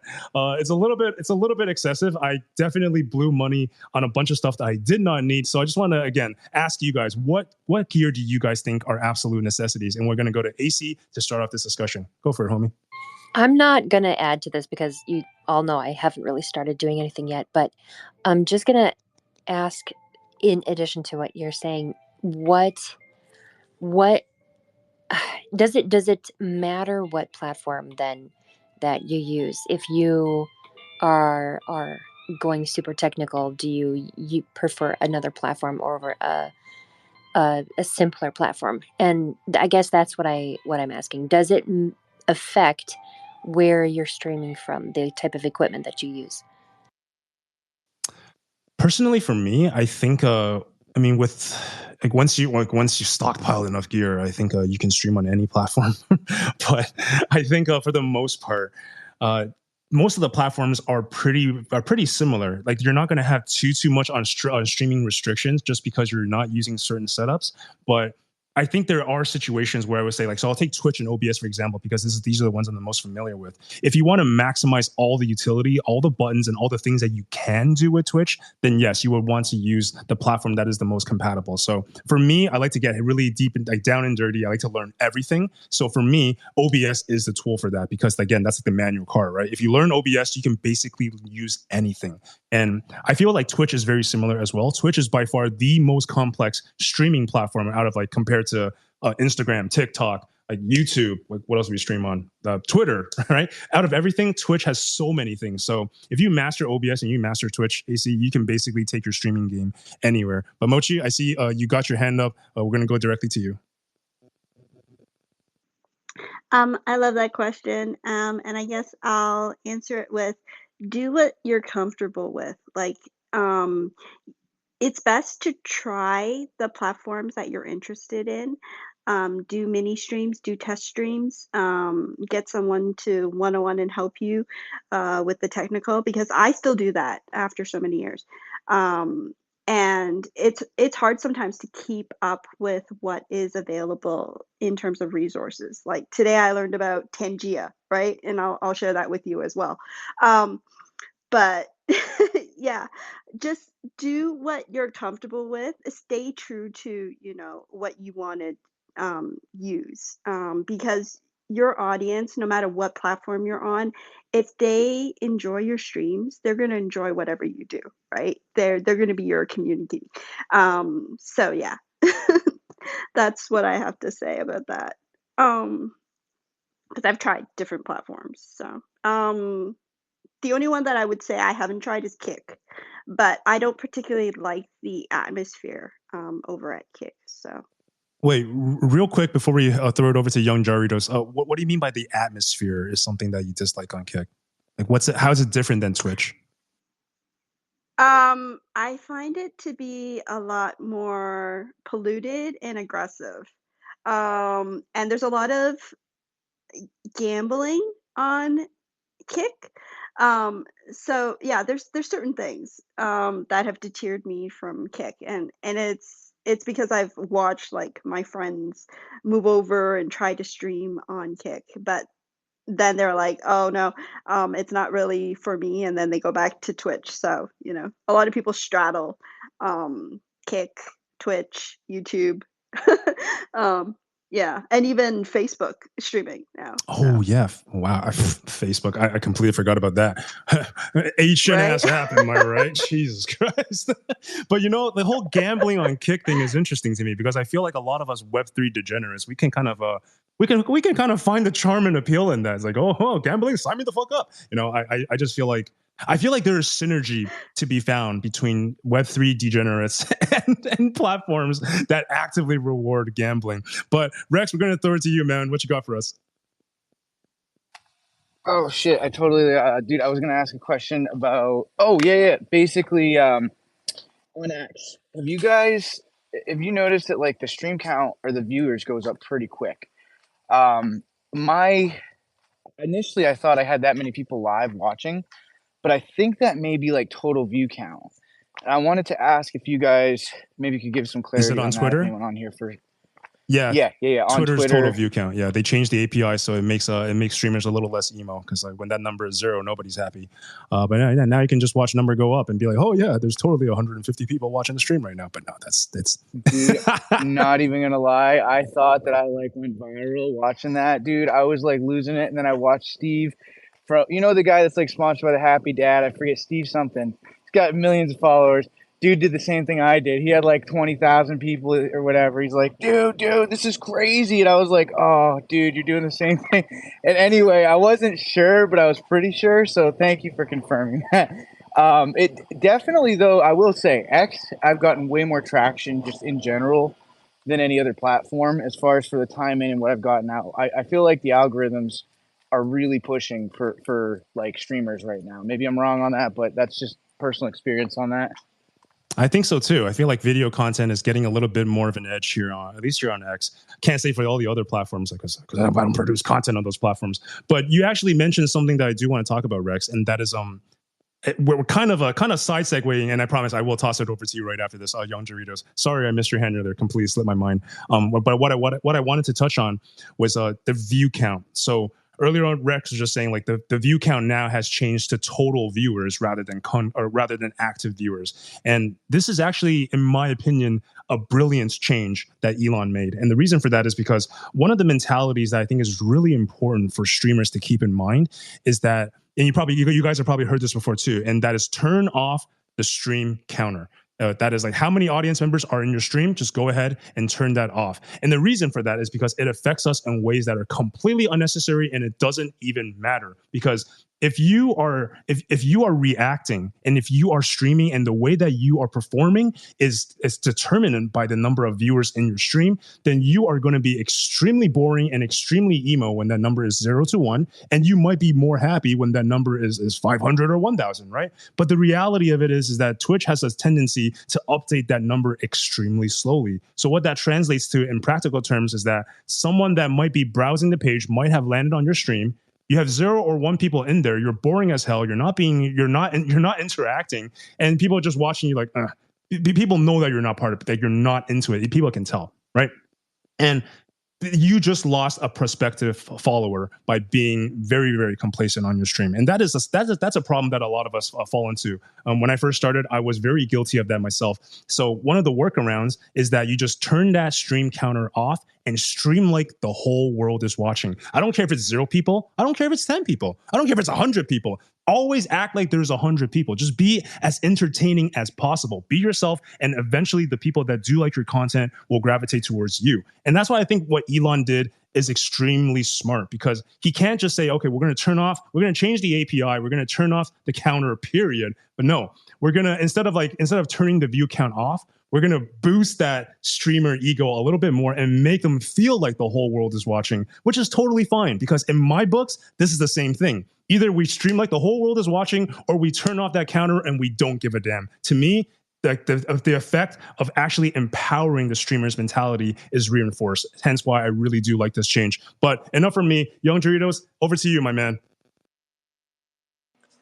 I just really, really quickly wanted to touch back up on what, sorry, I don't want to mispronounce it, Nameen, what Nameen had said when she was sharing, some of that, the Fallout story.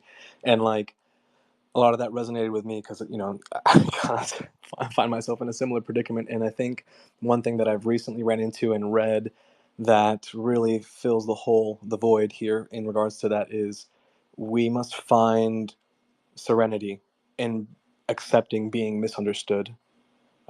It's okay to be misunderstood. And that one is a little hard for me, because it's like I would love to provide the transparency and the clarity at all times, so you really understand who it is you're speaking to on this side of the phone.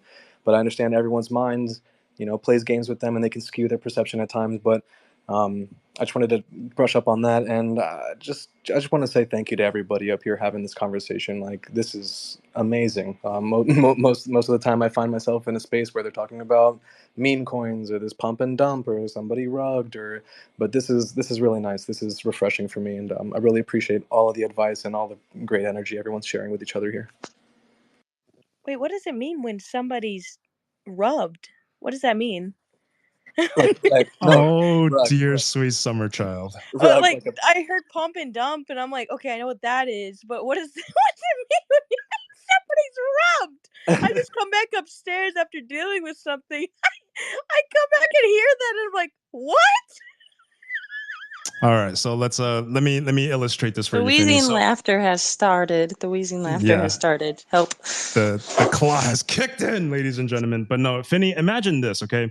Imagine you have a bunch of coins in your pocket, okay? And let's say, just for illustration purposes, let's say I invited you to stand on top of this piece of rug, this very nice rug I have in my living room. And the moment you step on that rug, I grab that rug and I pull it from below your feet. All your legs fly into the air.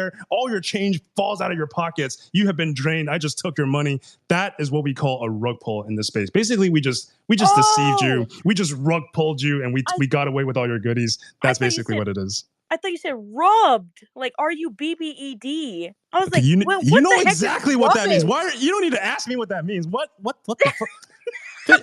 Finny. What does it mean to rub someone? Oh my God. Nah. The only thing we rubbing over here is a nice brisket. Brisket.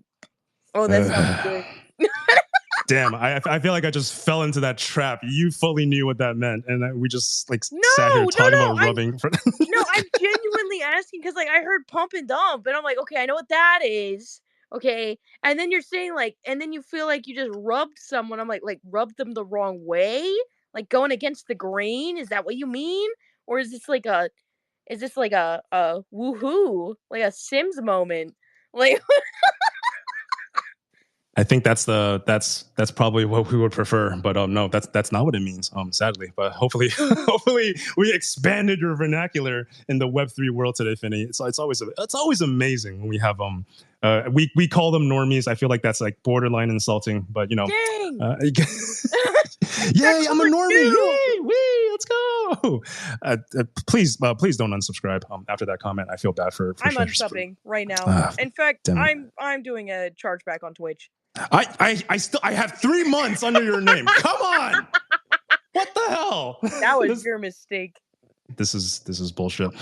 Anyway, before we kind of get too sidetracked here, reeling it back to the question at hand, which is we're talking about gear. And actually, I do want to throw this over to both Mochi and Namine, who are probably our most seasoned streamers here. But I guess I want to kind of rephrase this question. So I guess to Namine first, if you had like a set amount of budget, right? Like a finite amount of money, and this money can only be used to get one piece of gear that you can use to improve your streaming production, what would that one piece of gear be?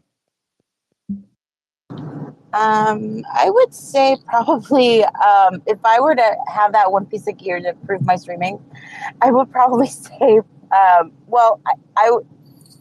I'm going to be honest with you. I would say 2 pieces of gear. So mainly one of them was be a better computer. For example, I would need a better gear on that note because I'm currently using a laptop that's like around $300, $400. I would say $300. A laptop probably $400, but I would say the best gear I would have is just for me. If I were to help improve my streaming, that would be more of the computer sort of thing because I feel like most times I used a different laptop last year, and it has made my streams lag like badly, and I mean badly. And then until late last year, like around December, I got a new laptop, and it made a really big difference because since the speed of it, the CPU speed was a lot faster. It worked a lot smoother compared to the older laptop that I had because that one was like 3 or 4 years old. But I think for me, it would be like the computer, a brand new computer, PC computer. And probably the second thing I would say is a microphone, because you really want to sound really good for your streaming. But I know you said one piece of equipment, but for me, I think out of all of them, for me, it's the computer, the PC computer. So wait, so when you're playing like Final Fantasy VII Rebirth, are you like you're streaming, like you're outputting from the laptop, but I guess you're capture carding from your PS5? Is that correct? That is correct, because I attached my PS5 with the capture card and with the capture card towards my laptop. That's how I've been streaming with mainly more of my streams of. Gotcha. Yeah, that makes sense because like your output quality is actually super good. And if I may ask, what is the capture card that you're currently using, Namine? I am using a 4K capture card. It's actually one of like the cheaper capture cards. I'm not even using an Elgato. The one I have, it costs like $30, $40 on Amazon. That's the one I'm currently using. And I've actually had it for like a couple months.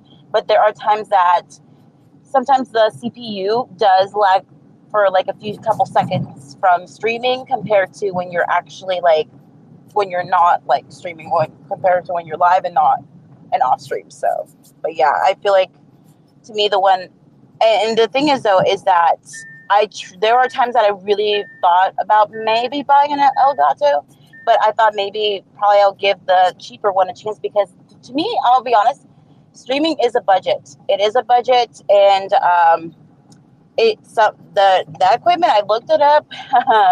The prices really get really, really expensive. So, and I would say that expensive to me. So to me, in this case, I would say, and I was super, super surprised, trying to get a capture card around that price because I literally didn't thought I would be ending up streaming with that capture card. But it turns out the quality of it actually turned out really good in the end. So. Yeah, now you got me feeling like a bozo a little bit, not gonna lie. And the reason I say that is because I literally just posted and pinned up another series of images that you guys can take a look at. But before we go into that, Finney, you got your hand up, so we're gonna go ahead and pass the mic to you, my dear. What you got? Oh, you know I got my hand up. I see you. I think it's just I've always got something to say. I'm a yapper. But I think the equipment really depends on the style of streaming that you're trying to use. Like for me, um I used to do so Ice knows this. I used to do like contracted streaming with a podcast only app. We don't talk about them. But but anyways, I think it really just depends on what kind of streaming content you're looking for and what you want to do. Because for me, it was efficient enough just to have my own phone and a quality microphone. I'm on the iPhone 13 right now. And because it was like basically live podcasting. I was just yapping the whole time and like hanging out and making connections with people. But if you wanted to upgrade your gaming streaming and everything, then I would recommend purchasing a game capture card like you had said before. However, in my personal opinion, people don't realize streaming is not always for them when they see everything that is entailed into it and all the work that you have to put into it. So I think first starting off on streaming, you should go on the cheaper side just to like dip your toes in before you spend $500 to $1,800 on a gaming PC that's going to be running way more than what you would normally need for your streaming. And like dip your toes into it and see if this is what you like, see if you have the personality for it, see if you can carry that conversation with yourself or if you can keep up with 30 people. And that's when I feel like is when you should start investing more money into this potential career that you could be doing, is when you find out if you're able to keep up. Basically, it's a ever changing, ever expanding. You have to be in the know, you have to be keeping up with trends.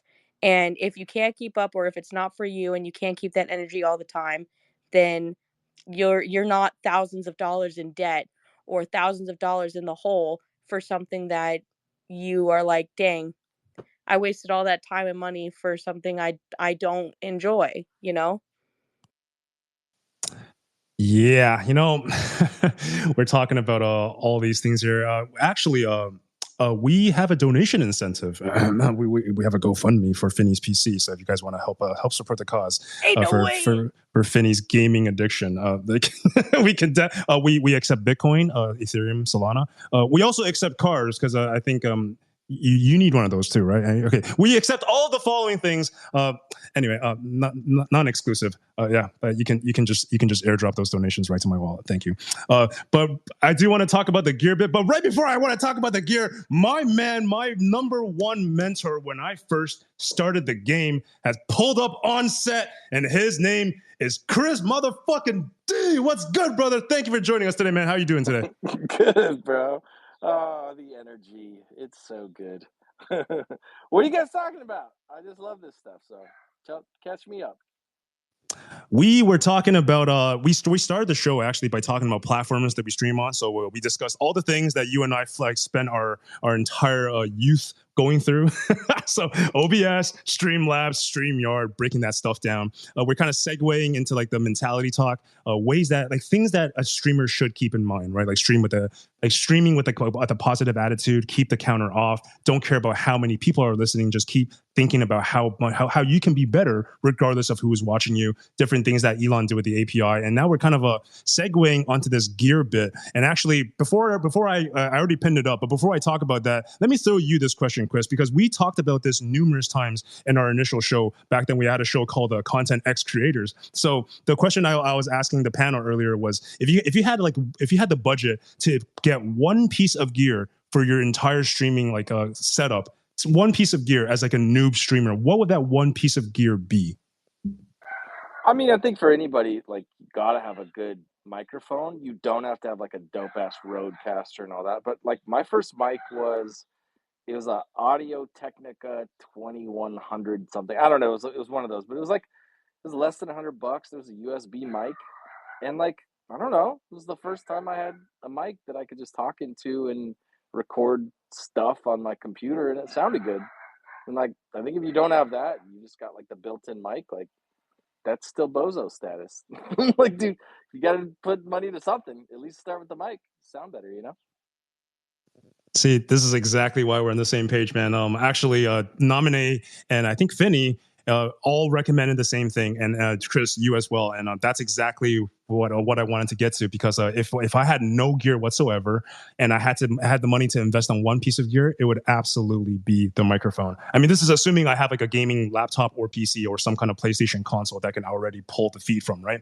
But if I had one thing to like improve my setup, it would absolutely be the microphone. And the reason for that is actually pretty simple, because when we watch anything, any kind of video, any movie, audio is half of the experience. Yes, there's the dopamine rush that you get from changing and like different things moving on the screen, but audio is half the experience. And as a Spaces host, I can say this too, because I feel like audio oftentimes is more important than visuals, especially if you are a Spaces host dealing with this stuff. But also, the more crisp your audio is, the more you can kind of get away with. Like you can have shitty takes and you know what I'm talking about, Chris. You can have shitty takes in Spaces, but if you sound good, it just mitigates that damage a little bit more, right? So again, reverberating the point, if you guys had money to spend on one thing, I would definitely go with the microphone. And if I can direct your attention again to the top of the Jumbotron, I've pinned together a series of 4 different images, just kind of going through the gear that I want to talk about today. So if you're starting out, you want to go for something budget, the very first picture here, this is actually the first microphone that I had used. And I used this for years. I recorded music with this microphone.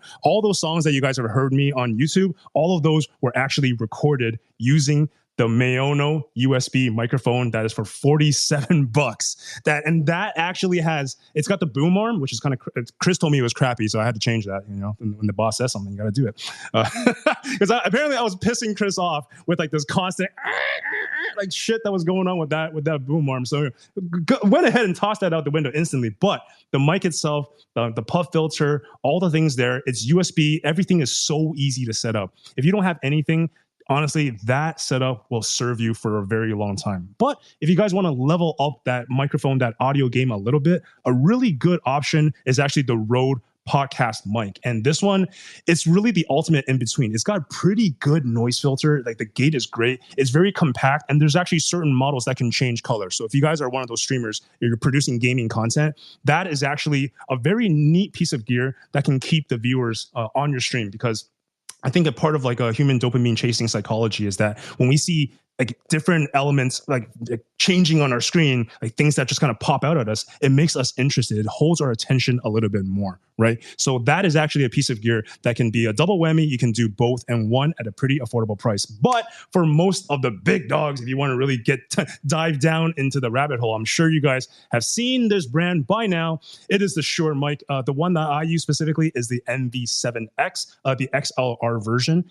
You guys will need the XLR version if you want to use an audio interface. But if you guys want to use a very easy on-the-go setup, then I would recommend the USB version, because again, that you can literally plug into any kind of computer, plug into your like any kind of interface, and it will work. But the XLR version, in my opinion, the audio quality is a little bit better, but it does require you guys to buy an XLR cable, and that's what is in that little blue box here. So make sure if you guys have an audio interface and you want to go down the XLR route, make sure you get the cable as well. And I know what you're saying, like why do I need it if I can just plug it into my computer? Moving on to the next page, click on the right side and you will see the audio interface bit. And so I just want to preface this by saying all of this is completely unnecessary. It's just get a good mic. Just get a good mic, start streaming content, level up your game, develop your stage presence, like build your confidence. All this stuff can come later, all right? I promise. But if you guys are already there, especially for us Spaces hosts, what can we do with this? And again, Maono is one of my go-to brands. It's honestly one of the most affordable options, and it performs super well. Like you guys can see, it's got a bunch of reviews, over 400 purchases just in the past month. And this comes with everything. This actually comes with the mic, so you don't need to buy one separately. It comes with all the cables, and you can plug this directly into your phone or into your computer and start streaming with it. But I will say, the Maono, and I've owned this before, so I know. The Maono setup, it does come with some static, and it's a little bit It's a little bit bothersome for me because like I'm huge when it comes to like audio content, just like the clarity of things. So the fact that there was static, the fact that the buttons are kind of janky, and the fact that I only have so many customizable buttons, that kind of bothers me a little bit. But anyway, if you guys want an affordable option, Mayono will absolutely get that done. Now, the second option here, maybe Chris can actually chime in on this because I don't actually own a Go XLR, but every streamer on Twitch that has been in the game for longer than 5 years probably owns a Go XLR at some point, and not this next beast that Chris again has made popular for all of us Straight Spaces hosts in Web3, and that is the big dog, the Rodecaster Pro 2.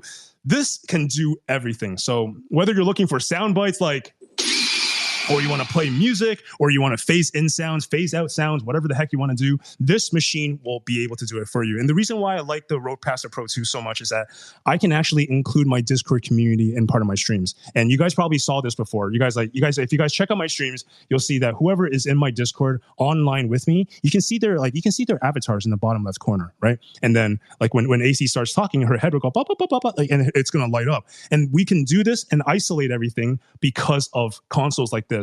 And otherwise, if I'm streaming to Discord, I don't want to bother the hell out of everybody with like loud ass gaming noises. People hear your voice twice. It's really annoying, right?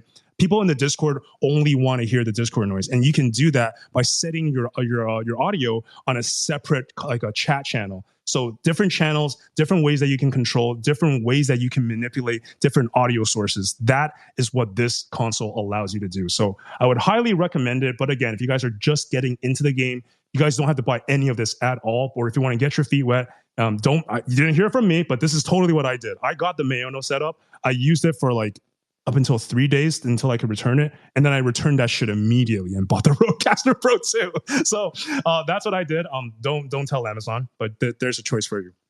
And anyway, moving on to the next slide, we got the capture card here. So Nominate had just told us that this is absolutely, again, not necessary, you guys. But top of the line stuff, I've never used anything else really. But the Elgato HD60X absolutely takes care of all console needs. I've had this ever since my PS4 days, and I still use it now in my PS5 days. It captures everything so smoothly. The audio is crisp, the image is perfect, 4K. Everything is just pristine with this Elgato capture card. So I would highly recommend that. But again, if you want more budget options, consult YouTube. There's definitely more affordable options out there for you guys. And the last piece of gear that I want to talk about here onto the next slide is the Stream Deck. Now, this is a really questionable one. It's good and bad for a lot of things. It's definitely not necessary again. But here's the thing. Essentially what the Stream Deck is, it's a little platform, a little console on your table. And you can program different hotkeys into it. You can change the volume. You can take screenshots. You can basically anything that you do with your keyboard, you can program this Stream Deck to do. And the two things that I found that are the most valuable for me, the first one is that so I'm a VTuber, and I can change the expression of my VTuber by clicking certain hotkeys. But sometimes I forget what hotkeys are on my keyboard, and sometimes I hit it by accident when I'm playing games, right? So instead, what I do is I bind those emotion hotkeys onto my Stream Deck, and I can label it with like faces. I can have images, or I can have text. So right now on my Stream Deck, there's literally a button that says blush, and a button that says angry, and a button that says pissed off, and whatever, so on and so forth. So depending on how the stream goes, if I want my model to like exhibit certain emotions, I can just tap that and tap it and configure it on and off. So that's one thing that's really neat. But the other thing, and arguably the most important thing from the Stream Deck, from Elgato, is that they have this they have a section where you can install something called an Elgato timer. And what this allows you guys to do is that if you're doing a stream, right? And let's say you have a really funny clip, or you have like a sick headshot, or something hype pops off. What I used to do in the past is that I had this timer plugin such that I can just press a button, and this machine will basically drop me a timestamp. Like at this hour of this second of at this minute of this second, this is when the funny thing happened. So that way it allows you to go back and post and really streamline that editing process. And I used to have an editor to do all of that for me. So for me to communicate to them, hey, just watch this 3-hour stream and find all the funny parts, that is not a good workflow for anybody. And so I streamlined that process for him by basically making a log of all the funny or all the cool things that happened. So that way, when my editor went back to the video, he can immediately jump to those timestamps to really speed up the editing process. But now we have something even better. You can go ahead and fire your editor, because now we can make TikTok shorts and videos with the click of a single button. And I'm going to teach you guys how right now. So again, I'm doing it on OBS, so I don't know if this is pertinent to everybody, but essentially on OBS, there's different ways that you can customize your layout, right? And one of the layouts that you guys can input is actually called a vertical capture. So you can do a lot of things with this. You can actually vertically stream to Twitch and to Twitter. So people like looking at their phones, or people that consume media through their phones, this is actually a better way for them to consume, to see your stream, because now you are doing it in like a TikTok short, like a vertical format, as opposed to the landscape format. So that's a very interesting point. But what's even better is that you can customize this scene on your OBS such that you have your gameplay up top, you have your VTuber model or your personal camera capture at the bottom. And if anything funny happens, all you have to do is press one button on your Stream Deck, and the Stream Deck will automatically create a TikTok short of the previous 3 minutes. That is immensely powerful, because what that means now is that you can go back to your desktop, take that video that you just created with the click of a single button, and filter out the funny parts. And let's be real, editing 3 minutes worth of content is a lot easier than editing 3 hours of content. So honestly, this has made my life so much better. It saved me a lot on editor fees. It saved me a lot on editing time. And it overall improved my quality of life, because I don't have to like do a stream or a show and think, oh crap, now I got to sit here for another 7 hours sifting through this shit and finding the funny moments, So all these things are gear pieces that I currently use. And the one gear that I didn't talk about that I feel like some people might have questions on is the webcam. So again, because I utilize a VTuber model, I use a virtual camera. I actually don't have any webcams recommendations, but maybe you guys do. Maybe you guys can shed some light on this. But in the meantime, we're gonna throw it back to you, Finney. You've had your hand up for like the past gajillion hours. You must be tired. But yeah, what you got for us, homie? I know my hand is like tired, but the best thing that I can like think of to actually advise as well is, if you do not, because I know like a lot of people are financially strapped in this economy, especially if you cannot afford the products, which I think you've made great recommendations, the Steam Deck, especially if you're a VTuber. However, if you cannot afford these products that are being shown and everything, and you have to work your way up to these products, please feed into, this is going to sound so weird, but especially if you are like, you do like entertainment and like comedy, and you're not just like super crisp and professional, feed into your shitty audio quality, and feed into your shitty like stream quality.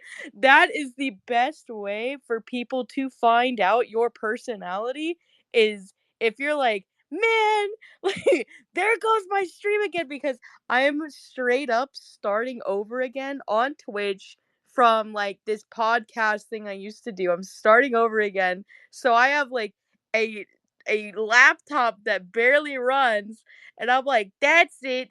If it's if my stream is lagging, I'm saying it's y'all's fault on your Wi-Fi. It's your own Wi-Fi's fault. I'm not lagging. You're lagging. And it's the best way for people to find out your true personality, because remember, people are coming to you for your personality, not exactly the quality of your sound and everything, but how you can play off of it, because 90% of streaming, in my opinion, is just straight up winging it. Like, you gotta be able to roll with the punches. You gotta be able to like roll on the ball and like respond to something like on the spot and be like, okay, bozo, like, like, and make it funny and not offensive, but funny. And so, literally, feed into the fact that you have an Xbox mic if you cannot afford a better one right now. Feed into your frames going 1 frame per second. If your VTuber starts like going 1 frame per second, just be like, "Oh yeah, that's your fault. it's your lag." Or like, but just roll off of it. Go with it. And people are there for you. They're not there for the quality. Yes, it helps and it helps people stay, but they're there for you. just always remember they're there to like help you and like hang out with you, and you are the star of the show. So yeah, feed into the shit stream quality. The shit stream quality. You know, I think you had something there, Finny, but then you kind of lost me on the being non-offensive part. But What? you know, it's I'm true. not offensive. Like, No, but you're right. You're right. If we're gonna have like stream scuff like live, you know, at least make that scuff the top quality possible with a pristine mic. But yo, we have another wonderful community member here. I say community member. That's a terrible way of addressing my man Xiao. But I don't know how to properly introduce you at this point. But good to see you, Xiao. And also we got Pak here on stage as well. Pak, you got your hand up. We're gonna go to you first, and then I'll book Xiao again in a moment. But yo, Pak, good to see you, man.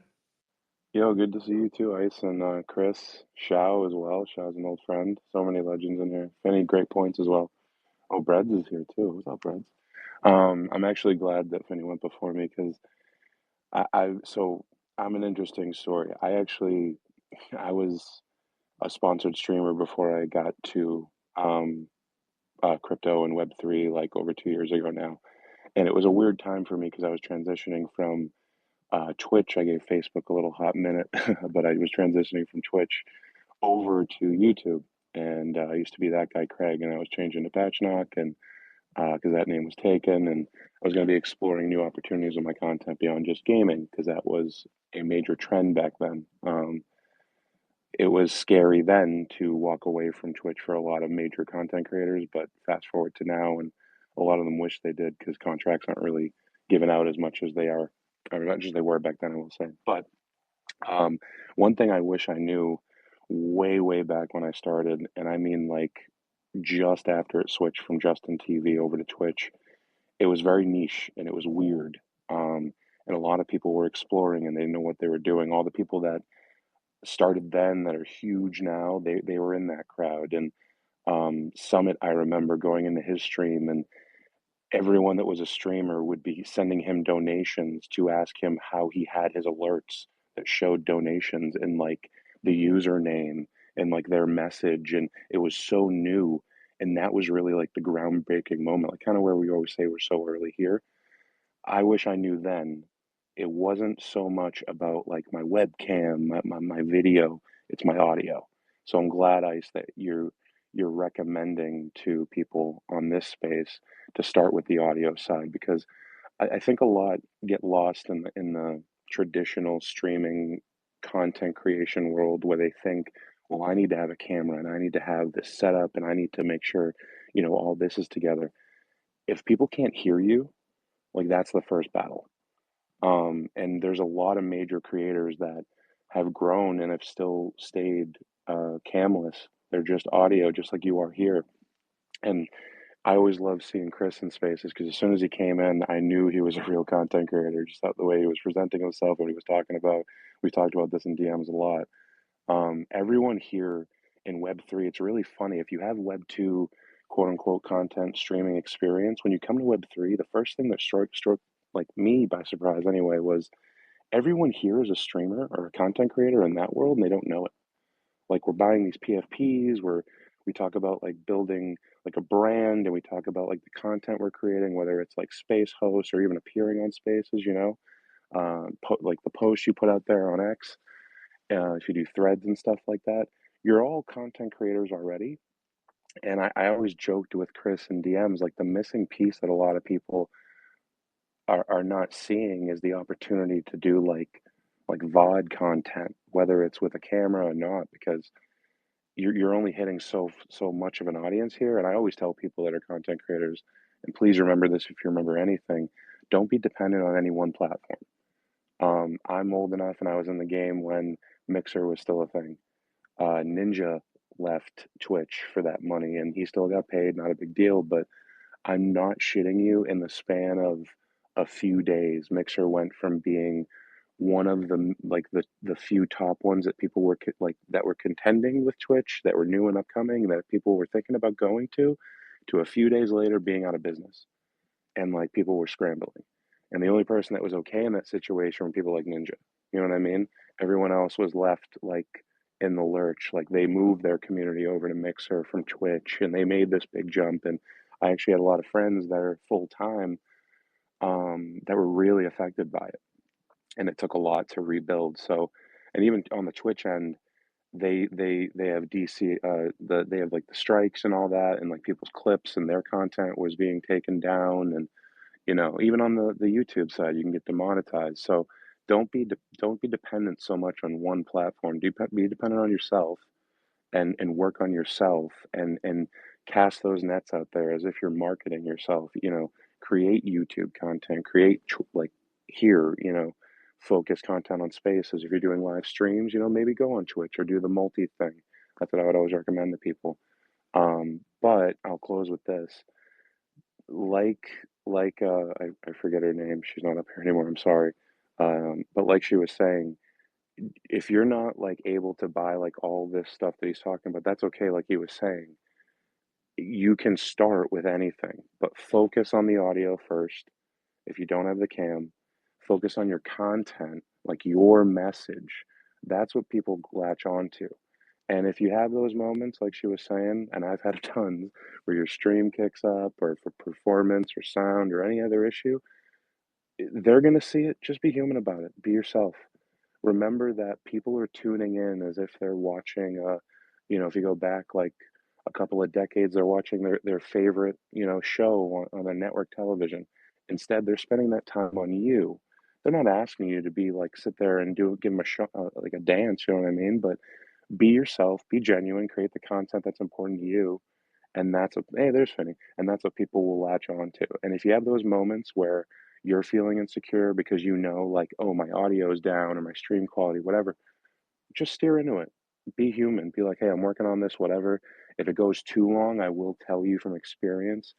If you have an issue that goes too long in your live, just be like, hey guys, I'm going to get this situated and I'll be back live a little quick. You know what I mean? Watch my socials. It's another way to get that word out there. Don't keep a crowd waiting too long or they get a little restless. And the last thing I'll say, sorry, get OBS. If you see Streamlabs OBS or another solution, don't fall for it. Here's why, the quick tech reason. Streamlabs OBS is very appealing because it's very easy on a lot of things as opposed to OBS. However, if you're familiar with GitHub, it's a branch of the OBS studio that everyone is kind of molded to use. It's still very easy. It's a little bit more of a learning curve, but like Ice was saying, the options you have now when it comes to the add-ons and the plugins and all that, it's insane.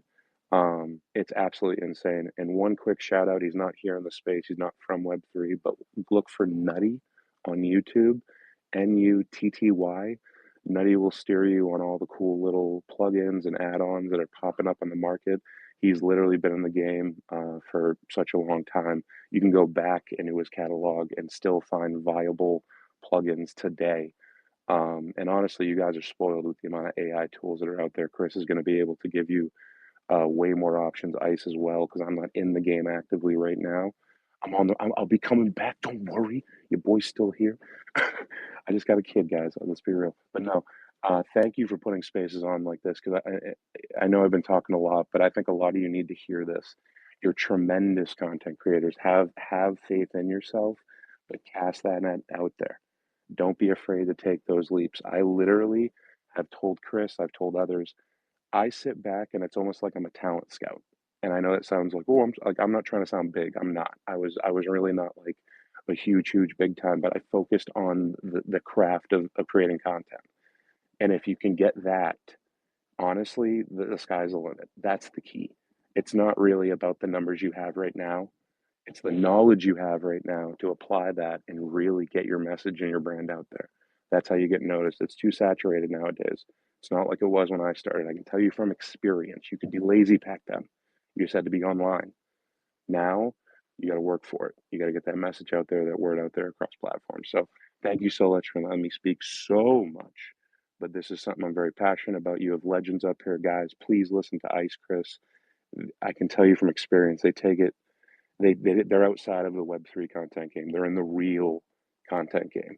So listen to what they have to say. Bookmark these spaces, keep coming back. So thank you so much, guys. Dude, Pac, man, I appreciate the hell out of you, bro. And secondly, congratulations on minting your one of one child. That's an accomplishment and a half. You know, like that shit that shit ain't cheap. Also, he said it, not me, guys. OBS is meta. If you use anything else, then you're just not as cool. But on a more serious note, don't be dependent on one platform. I love that message, Pac, and it's so true because we're all playing on rented space, right? Like, it doesn't matter how many followers we have. You can have 10 followers, 10,000 followers, 1 million followers. We're all playing on rented space. We can get rugged at any point. You know, all of that exposure, all that audience can be rugged and could be. We never know. So it really accentuates the importance, especially now. It really does feel like multicasting is kind of the meta. And I do want to address this part because I also know that Twitch has been really trying to send a message, trying to tell people not to do that. But the reality of it is that the whole demonetizing thing, it's a their TOS, their terms of service, it says that yes, we're not allowed to broadcast messages from other platforms. We're not allowed to multicast, but nobody has been canceled yet. And if small streamers like us with less than 100 viewers we don't have shit to worry about because these streamers with like thousands of viewers, they're not getting dinged for this. So until these guys and the Twitter police start cracking out on those guys, I don't really care. Like I'm gonna stream and I'm gonna broadcast my shit everywhere. I'm gonna send it to YouTube. I'm gonna send it to Instagram, TikTok, Kick, Twitch, Twitter. I'm gonna do all the above. That is totally fine by me. And until you guys really start to pick up that footing, I do recommend definitely get your content to as many platforms as possible. But also add in that call to action, right? Make sure you add in your socials. Make sure you plug in some kind of Nightbot auto alert, something that brings people back to your central community or central platform. So in the event, fingers crossed, if something does go wrong, we still have some place to call home. We still have a place to where we can gather all of our friends, all of our family and community. So that way it's not completely a hard reset like some of the more unfortunate stories that we've heard in the streamer space as of late. But guys, we're coming down. I was going to say we're coming down to the final minutes here. It seems that we passed the 90-minute mark, and now we're hitting the 2-hour mark. So I do want to kind of cut things off here. But as the last thing for tonight, I do want to do a super quick speed round going to all of our panelists here. Thank you so much for joining us here, by the way, and staying for the entire time. And all of you guys joining in the moments later on. I appreciate the hell out of you guys as well. But speed round time. What is one piece of advice you would give to an aspiring new streamer? No particular order. I see your picture. I'm going to go to Finny. Finny, hit us with what you got. Hey. The biggest thing of advice I can think of, so I was expecting to go last with this one. Basically to wrap up, everybody, like the biggest thing is yes, you want that viewer count and everything as well, but I thought we were gonna have like a whole segment on like the donation aspect and everything. So my biggest thing is I know that there are a ton of plugins for donations and everything, like TreatStream and all that stuff. However, please, please, please do not focus on plugins. People will donate to you if they like you, if they like your content, if they vibe with you, and if they want to support you, because that's genuinely what it's about, is they want to support you. And I'm sorry, I know it's like a distasteful thing of like the financial aspect, but honestly, like that is a part of it. And focus on what you can give to accentuate yourself and say, hey, if this is how you truly want to support me, this is where your support is going. Be completely transparent. Be see-through with it. Show people where it is going to support you. And just like, and if you like give people a whole bunch of different plugins for that donation aspect as well, they are going to get overwhelmed and it's going to feel like begging rather than supporting their favorite content creator. And that's the best way I can describe it, is as blunt and honest as it is right there. But yeah. That's pretty much it. That was my biggest main concern for everybody. Yo, let's go, Finny. Focus on what you can give. I guess it's something that I say all the time. Focus on your strengths, right? Play to your strengths and be transparent. And on that note, I guess I should include a blurb on my donation page. All money that is being donated to me is going to go straight to my VTuber clothing. That's what's up. Anyway, you guys can start your donations now. Anyway, Starlight, you're up. What's one tip that you would like to give to our aspiring new streamers here in the audience tonight?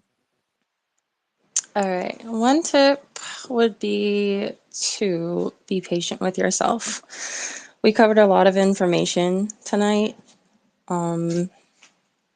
Take notes, go back to those notes, but also be in the moment as you try to figure things out. Be kind to yourself. And that's basically it. It's very short, very simple, but I guess maybe I could say just a little bit of a backstory is I am overcoming social anxiety wave. But with that comes those moments of really being present in the moment, breathing through your difficulties. And as I've come to kind of transfer over from the app we don't talk about, Finny, into Twitch, you're learning a whole new platform and how things work. So be patient with yourself as you learn, take notes, and keep being awesome. That's what I got. Let's go, Starlight. Yeah, be patient and take notes. Hell yeah. You know, I love this branding of you, like just be and breathe.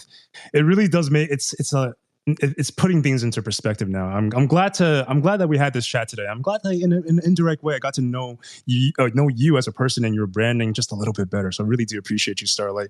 I'm going to go ahead and pass the mic over to our lady Namine for one piece of advice that you think our audience members could use as a new streamer. What you got for us, homie?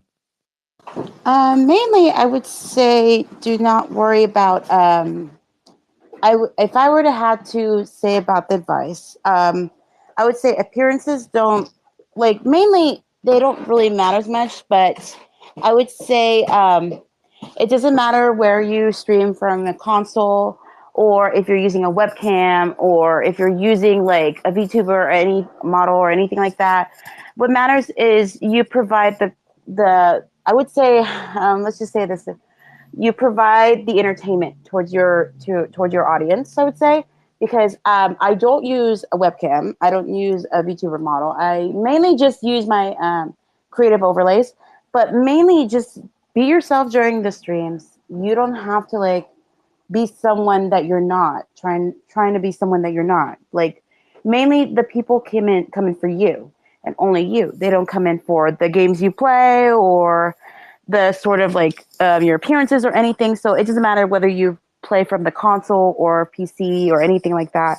I think, to be honest to me, is just be yourself. Don't worry too much about the appearances of your channel too much.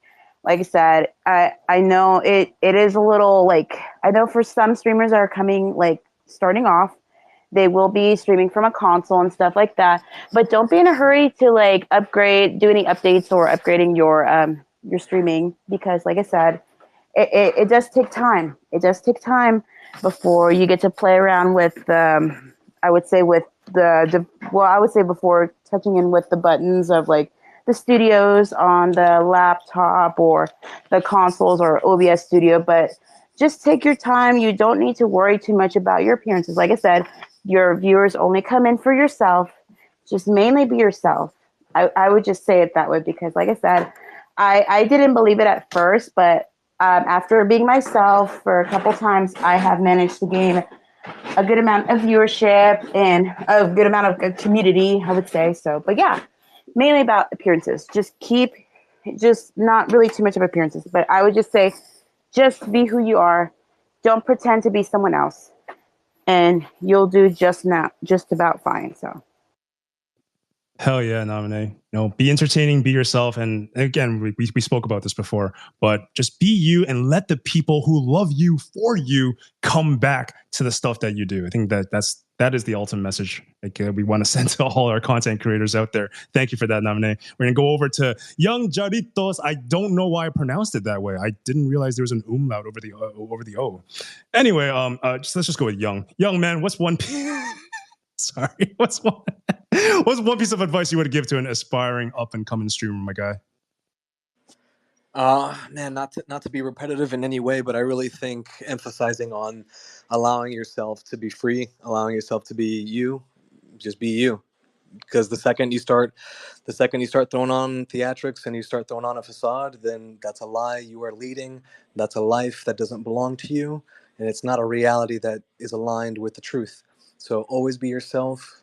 I would say another thing. Well, I mean, not everybody is the same. I know everybody thinks differently, but I think being compassionate, loving, and sincere will always take you far.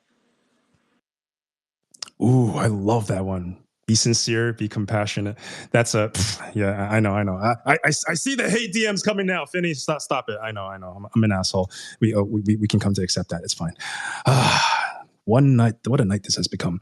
Mochi, please save me. What is one piece of advice that you would like to give to our audience members tonight? All right. I'm not going to repeat everything everybody said, but I definitely, agree with that. So I'm just going to say, ditto. But I'm going to add on to it. If you are serious about streaming, figure out what your goals are, and start slow. Be patient with yourself, okay?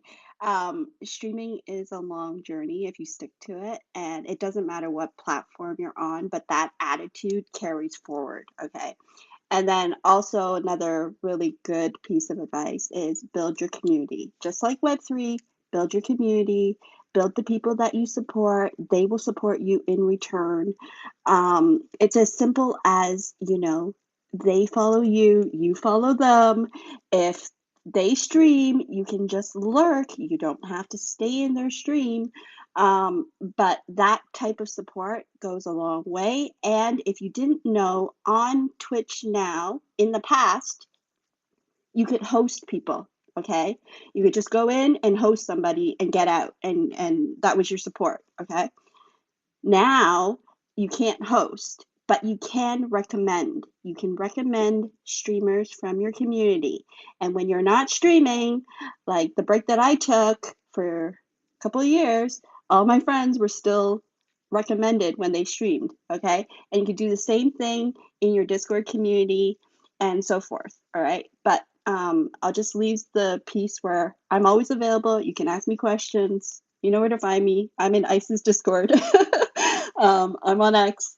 So, yeah, more than happy to help anybody if you need help, or if you need some kind of coaching, or if you need a really good recommendation for a stream team or a supportive community. I got a couple. So, let me know. All right. That's Mochi's advice. Let's go, Mochi. Actually, can you actually DM me your channel again? I think I have you as my recommended, but I haven't popped over my interface in a while. But in case you're not there, I'm gonna make a note right here tonight to add you to that panel. That's the least I can do. But thanks. No, thank you for the advice, really, and like the coaching stuff. Like, guys, she is not messing around. She's been doing this for longer than any of us. Please reach out, and not just Mochi, all our panelists here today. Welcome back, Finny. Please follow all of our esteemed panelists. Honestly, it's been one hell of a show, and I would be damned if at least the panelists please follow each other. And if audience members, if you guys are feeling up to it, then definitely give us a follow as well. But I want to throw the mic over to you, AC. What is one tip? And I know. Before you tell me, I know. But if you were, which you do sound like a very, very, very seasoned voice actress in the space. If you were to give one piece of advice for content creation in general, not just pertaining to streaming, what would that one piece of advice be? Well, thanks for the very direct order here. I'm going to only stay to what you told me to do, I guess. No, I because I haven't done streams, I think that there's a similar mentality in approach. you have to have balance. Create balance in what you're doing. If you don't enjoy what you're doing, it's going to feel like work.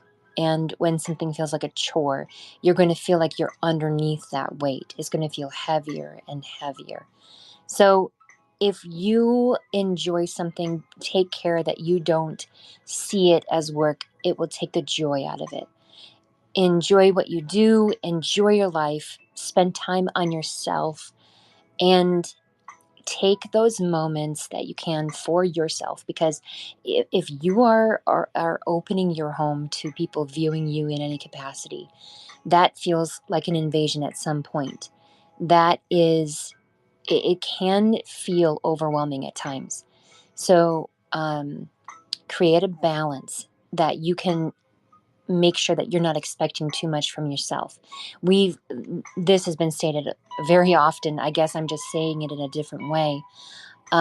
Be kind to yourself, because you are the person that should be for yourself, 100% supporting yourself, being there in your low moments, being there in your high moments. And this is no less true for streaming as it is any other form of content creation. And so in my opinion, make sure that you're putting yourself first above the streaming. Don't sacrifice yourself, your health, your mental balance for that amount of followers. It may give you a small high, but it's not going to give you a future. It's not going to give you a structured mind. It's not going to give you the next paycheck. It might, create that next step towards a paycheck. But if you're chasing a paycheck, you will not want, it will rule your life. So take care of yourself. I see. I love that. Honestly, as you were saying that, and as like the music is playing in the background, I kind of like went through the one of the pinned tweets, and one of the images of the creator studios. It has a picture. I don't know if you can see it there, but it has a picture of one of our old streams, one of the broadcasts that I made, kind of as a placeholder, alongside one with Josie. She's not here right now, but it just made me think, like, like it's so true. Like if you, to your point, it's going to, like, if anything in life is an obligation, it's going to lose its charm over time, right? Streaming should be enjoyable. Like, yes, I get it. Like, there is the money bit involved, but if you treat it as a job, then you will burn out. And I'm looking back at myself, like back then, like almost half a year ago now. Holy crap! We were doing Tuesdays and Thursday streams, right? We were doing Tuesdays with Josie and Thursdays with you and Isle. And then and for a while I kind of treated it as wild. It was super fun, but oh yeah, yeah, but it became like life, and yep. That was what we did. We were talking about, that maybe we should do this, or have you heard anybody talk about this topic?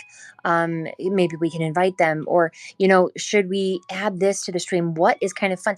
And it started out as something fun that we were like, okay, this is going to be a fun inclusion to our conversation when we're streaming, or when we're voicing out whatever.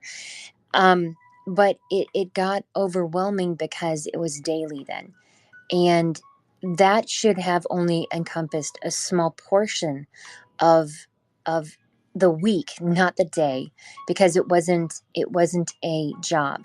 First of all, it was streaming, and there's a definite difference, because there was nothing that we were receiving back. We were pouring energy, mental, physical energy into this. And I think you carried the brunt of the majority of it, especially as the host. And from the vantage point of a person that is not exactly on the sidelines, but not exactly out in front. It was hard to watch somebody trying and struggling, and not like this is not a bad reflection on Ice, because honestly, I have in no way could I lose my high opinion of what he has done for other people in this space, other streamers, the advice and and just the hours that he has spent helping me, get a better outlook on what I want to do in the future. Um, it was heartbreaking to see him, um, I guess, turn the wheels and not feel like he's getting traction. And when you get to that point, you have to take a step back, because then you have put other things in front of yourself. And we both have gone through that. I mean, I've gone through that multiple times, because it sneaks up on you if you start to sacrifice your time for yourself, your mental push for yourself, creating that balance for yourself. You start to sacrifice that, it'll get easier to sacrifice the next day, and you'll give more time, you'll give more of yourself, and until you're in a position where you're behind the car pushing instead of relying on an engine to carry you. Sorry, I took over your conversation, Ice. I'm sorry. No, you're fine. You're fine. But no, you are right. I mean, I don't think I can articulate it any better than you did. I feel like when shit happens like in the space, at least the way that I kind of treat it is I try not to completely go ham and bitch about it publicly. I don't know how well that part is received, but I try not to complain like too much. But it is true, right? Like over the past half year, yeah, we had at one point, like Chris, you were part of this too. We had 5 spaces and 2 streams every single week. One space every single day, and then streams on Tuesdays and Thursdays. It started off great. It started like, oh yeah, we're really making a lot of content, connecting with everybody. None of those things were paid for. Everything was volunteer and exposure work. But damn, for the first month it was okay. For the third month, it was kind of losing its charm. And by the time like the 5th month rolled around, it was just like, holy crap, like I'm so burnt out. Like my overhead is crazy. We're not making money from this. I'm literally like losing my hair, like figuring out what the hell to talk about in these spaces. Like I'm dying. Like there needs to be a change of pace, right? And I think after NFT NYC, it really allowed me to change my perspective on things. And I told you guys this before, and I'll say it again, is that now I'm doing less spaces and I'm doing less streams, but I'm getting paid more and I'm happier. Like it's weird because I'm not getting paid for streams. I just want to make that clear. Besides the money that Finny throws at me once in a while. Shout out to my girl.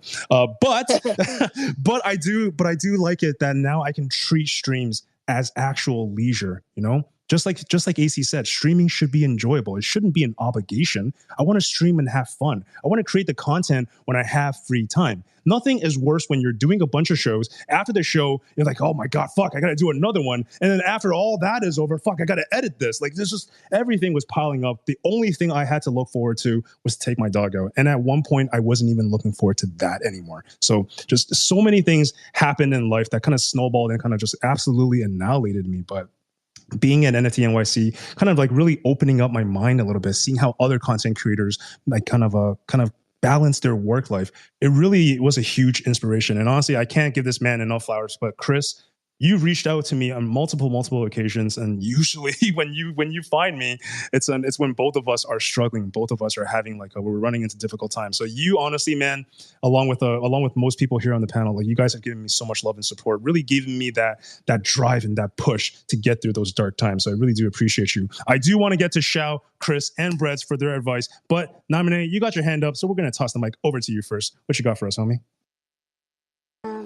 Well, what you guys were saying about streaming and everything, like it is nothing like to be paid up or nothing like that. Like I said, that streaming should be fun and yeah, it is very enjoyable and everything like that. Because I'll be honest with you, because many people use streaming as a way to get away from the real world, get away from real life, get away from reality itself because of all the troubles that one is going through with their IRL lives or with their personal life. Because to be honest, reality is never easy to begin with. So, and they use streaming as a way, whether you're either a streamer or a viewer, they use it as a way to get their mind off reality. Even if it's just that few bit of hours, it's mainly, that's what's important. Even if it's not completely forever, but those bit of hours make a really big difference, in my opinion. Because you're providing, as a streamer, you're providing entertainment for your viewership. And as a viewer, you're using the streams as a way to enjoy yourself, get yourself away from all the troubles of like real life and stuff like that. Because I'll be honest with you, I feel like in a way streaming has saved me in a way, because I started in around 2022, and in my personal experience, I never thought in my wildest dreams I would end up streaming today. So, and the thing is though, by the time, and here's the thing, you shouldn't even push yourself to even stream too much either to begin with. So I've been taking easy steps with streaming a bit, but until then, when I reached affiliate, however, the thing with being as soon as I reached affiliate, I was very happy with that because, hey, I reached affiliate. I managed to increase a bit more of my streaming now. But the issue with that is that I found out that same week I was let go from my old job. And that happened that very same week. And I worked in that same job for like 5-6 years around that time. So, and I had to find a way to get by myself for the next couple of months because as I was doing job employment and stuff like that, I think I would say 4 months without a job. And the one thing that did help me allow a lot to keep my sanity basically is streaming, because it helped me get my mind off like all the terrible mishaps that I had during the IRL with the job situations and everything. But the good thing is that now working at a job that's able to work through my streaming hours, I'm actually a lot happier where I'm at now. But I will say this, streaming did help me a lot with preventing from going through any sort of like depression or anything like that, because I was able to communicate with the community, with my viewers, with the whole majority of what I'm streaming. I just feel so happy, so relieved to be part of such a wonderful community, such as my community and all my other friends' communities and stuff like that. But I feel like in a way it didn't really help me out from getting down to a deep depression or anything like that. Even at that, I didn't have a job at the time, but it helped me so much to get through those 4 months until I was able to find a job that was suitable for my personal needs and for my streaming needs. And luckily, the job I have now, it actually fits well balanced with my IRL schedule and with my streaming schedule. So I'm very happy about that. And I'm very grateful for that opportunity to be able to stream, even though at that time I had my own little misfortunes from losing a job and everything. But overall, I am very thankful of meeting such wonderful people and for having them to help me get through the process of getting through that terrible phase that I had. And seriously, like I have all of my community people, like my community, my friends to thank for, because like I said, streaming does help you out a lot with your mental health. It really does. Like if you think of it that way, just don't think of it as a job. Think of it as like a very constructive hobby for yourself. I see it that way for myself, to be honest. So. Yeah, I feel like I need to try to start adopting that mentality because I feel like I don't do that enough. Like I'll be real, if I'm having a shitty day, I just don't turn on the stream at all. Like I might just I just keep to myself, right? But like you said, Naminé, like when you're having a bad day and that you turn on the stream, like, and I was in your stream that day, I know exactly what you're talking about. We were chatting live during that gameplay, before the gameplay when we were just talking. And it's amazing the community is really able to turn your day around, because at the end of the day, like streaming is an escape, and it's tough to find that solace anywhere else. And I know how washed this sounds, but it is really true, right? And especially for someone like me, like I basically live online. I'm sorry to disappoint y'all. I don't have blue hair IRL, but I can pretend that I do on stream, and that shit makes me happy. But Naminé, thank you for sharing that story with us. Really, really was heartfelt. Finny, you got your hand up. I think you have a really dope tip that you want to give, but I do want to also hear Shao, Chris, and Brett's tip. Do you mind if we reserve your tip for last? Because I think it's quite impactful. Thumbs up. That's a good. All right, excellent. Thank you, Finney. Shao, man, I didn't even get to say hi to you earlier when you hopped on stage, but you've been sitting there for a minute and a half, bro. First of all, hello. I hope you're doing well. Hope all is going good with you. But secondly, if you have one tip for our aspiring streamers and or content creators, what would you say to them, my guy? Hey, how are you? I originally was going to talk after Patch, but so many great bits and pieces. I will tell you though that my joke is, and I have to shout out to Patch, is he was the guy who we would sit in fireside chats, and I was just the operator making stuff happen for a project, and he was the voice and the legend that I actually aspired to be. But I think it's pretty funny given how some of those things have changed in the past couple of years. I met him over 2 years ago. All that being said, what I will tell you as someone who's has the privilege of working with like Rug Radio Asia, working with other founders and fantastic content creators, is voice. Voice is the number one key to all content. And so one of my pillars that I have of elevate, amplify, and connect is elevate. If you're going to speak to yourself in terms of your voice, who you are, whom you aspire to be, and just let that resonate. Let that frequency carry first and foremost. And then second, utilize, everything that you learn from others, but just learn to make it your own.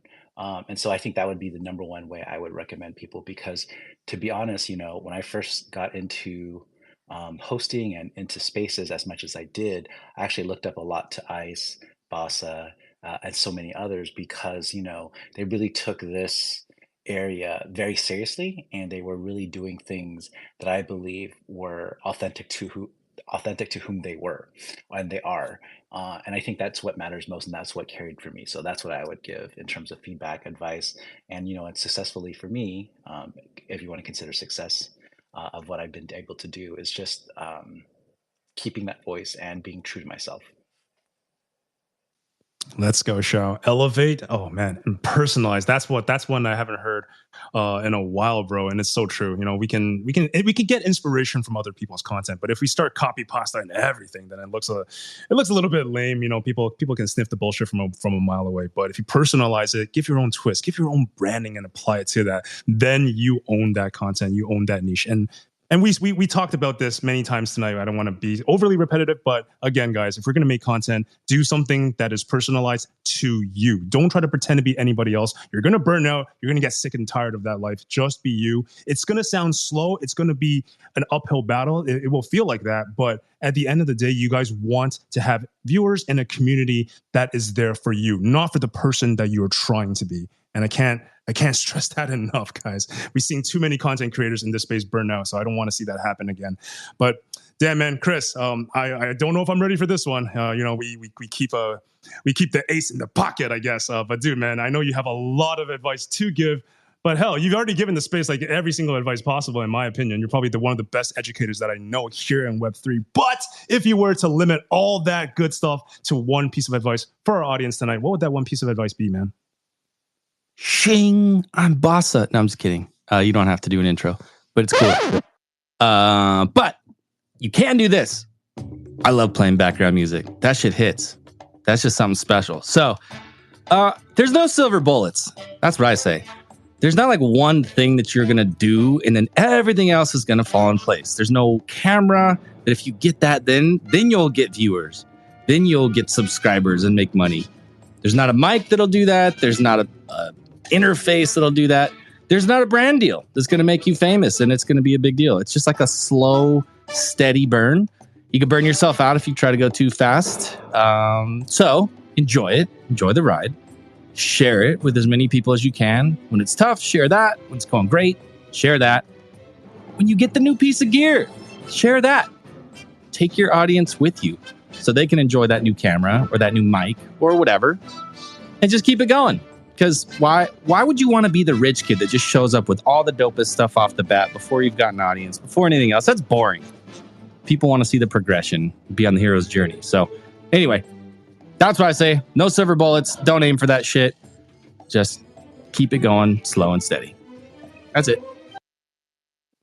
This man pulls up with your badass One Piece music and telling us about the hero's journey and all that shit. This guy, let's go, dude. I love that, man. I love that piece of advice. I'm gonna keep that with me forever. Take your audience with you. Like, truth be told, I am not the best at that. I feel like oh, look at me. I just got an RCP too. Like, I don't like shilling or showing off shit like that.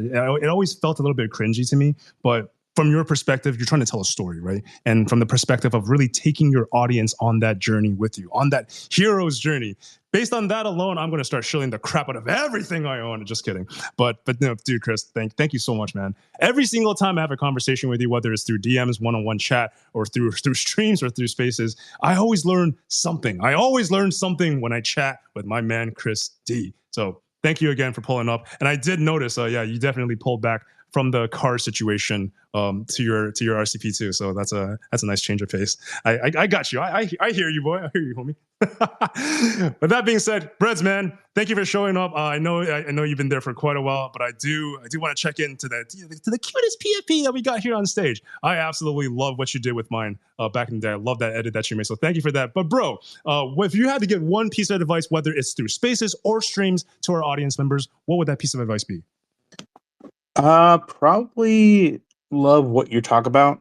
I think it's just very easy to get burnt out if you're constantly looking for topics that you think people want to listen to, but man, it's rough. That's it. Really, I was really just here more as like a listener in solidarity, as someone who ran spaces for 6 months, and then I've taken like the last few weeks off. So looking to get back into it, but still finding my my final motivator. Is this space going to be that motivator? Maybe, we'll see. It better be. All right, we will see. But damn, absolutely on point, brother. Love what you talk about, and also I think it's kind of strange. I don't want to drop her name like this. I'm not saying this in a bad connotation whatsoever. I love the hell out of Salamander, but I will say something happened over the past month, guys. Like between obviously you, Breads, as well, right? Between Breads, Salamander, and I, it seems like NFT NYC changed us. All three of us kind of had taken back. We started doing less spaces, but I feel like even though we're doing less on spaces, it's somehow improved our quality of life. I don't know what the hell that's saying about spaces host here, but I think a change in perspective and a change of pace is really important. I don't want to kill myself doing this, but at the same time, I don't want people to forget about me, right? So keeping that work-life balance, once again, is pretty key. Shao, you got your hand up. We'll go to you, and then we're going to go to Finny for the final piece of advice. Actually, we'll go to Shao, we'll go to Finny, and then we'll go to me for the final piece of advice, and then we'll shut this shit down. Shao, what you got for us? Actually, I wanted to touch on that. We had a chance to talk, and I actually got to talk to Salamander as well. This is one of those things, right? To lots of the previous points, I just want to iterate that do things that make you happy, do things that make you proud, and do things that give you pride. When you do things out of obligation, when you do things out of for someone else, the whole dynamic changes. Give yourself and hold space for yourself to be happy. When you start looking at likes, looking at engagements, and you measure that as some barometer of like success, it never lives up to what you want it to be. So instead, do it for yourself and do it with the people you care for and topics that you find interesting. And then it goes right back to the first point, right? Finding your voice and just keep repeating that. And then hopefully, you will succeed. And I mention only this because, this is one of those things that I see. My sister is in the voiceover. She's been doing this for 30 years. People in entertainment who get paid for a living, when you're doing things you don't like to do, it reflects and it shows. So do things that make you happy, do things that carry over, because it will charge your work. So that's the only thing I wanted to kind of say too, because I will say that you've been happier, she's been happier. Some people have been happier because they're not doing it out of obligation. They're doing it because it's a passion, and that passion does drive happiness, and happiness makes it sustainable. That's all I have to add. Yeah, man. I think when we turned it from obligation to enjoyment and to leisure, it really did change up the pace for us. I think putting things into perspective, and also maybe that 1 or 2 weeks of break, it was a good time for us to get away and also observe what we actually enjoy doing. Because I realized that when I stepped away from doing daily spaces and I kind of just reflected on my own time, I was like, holy crap, I have time to actually play random shit, and I don't have to like make it a show or make it content, because for like almost a year now, I had this weird thing going on in my brain, thinking that everything I do had to be content. You know, every time if I'm going to waste my life on Twitter, I better be posting some content to boost my engagement. If I'm going to have a space, that shit better be content. If I'm going to host a stream, that thing better be content. Everything was just content, content, content, and I started to hate content. You know what I mean? It's just like you said, man, do the stuff that makes you happy. Like, it's nothing is worse than taking a passion and really going 180 and then turning that into something that you hate. I'm glad we brought it back, dude. Thank you for that. Pac, we'll go to you, and then we'll go to Finney, and then we'll close things out. Take it away, my guy. I promise I'll be as fast as possible this time. But you've had some true legends come through. Thank you for the kind words, Shao. I miss those days, man. People don't even understand. Different times, man. Different times, but great times. Chris hit the nail on the head. There's no magic key or solution to like unlock the next stage for you or your goals. It really comes down to you. I recommend having a schedule, but what I'm actually finding so interesting is hearing honestly what we went through in the early days of streaming. Back then, everyone streamed literally 24/7. Like you streamed if you were awake to get out there, right? That was just how it was. And then eventually it started getting a little more, formulated to the current times. So different platforms started popping up. Vine was a thing for a long time. Whoever remembers that, there were always different ways to reach your audience. And over time, it's always changed. So I would say be open to change. And that's what we talked about earlier. Like, don't be dependent on one platform. Just be open to change. And what I'm noticing is, like I said, what we faced earlier in the early days was like that fatigue, that wear and tear that honestly knocks a lot of content creators out. And it makes those breaks that a lot of the ladies came up and talked about. I had to duck down. I didn't hear Starlight's point, but I saw all the hearts and I caught the end. And then I came back up. But amazing points by everyone that I did hear after that. It really speaks to the time you guys have spent in, and honestly, you're approaching it the right way, trying to find that balance and that solution. Because again, there's no magic key there either. It's all unique to your life.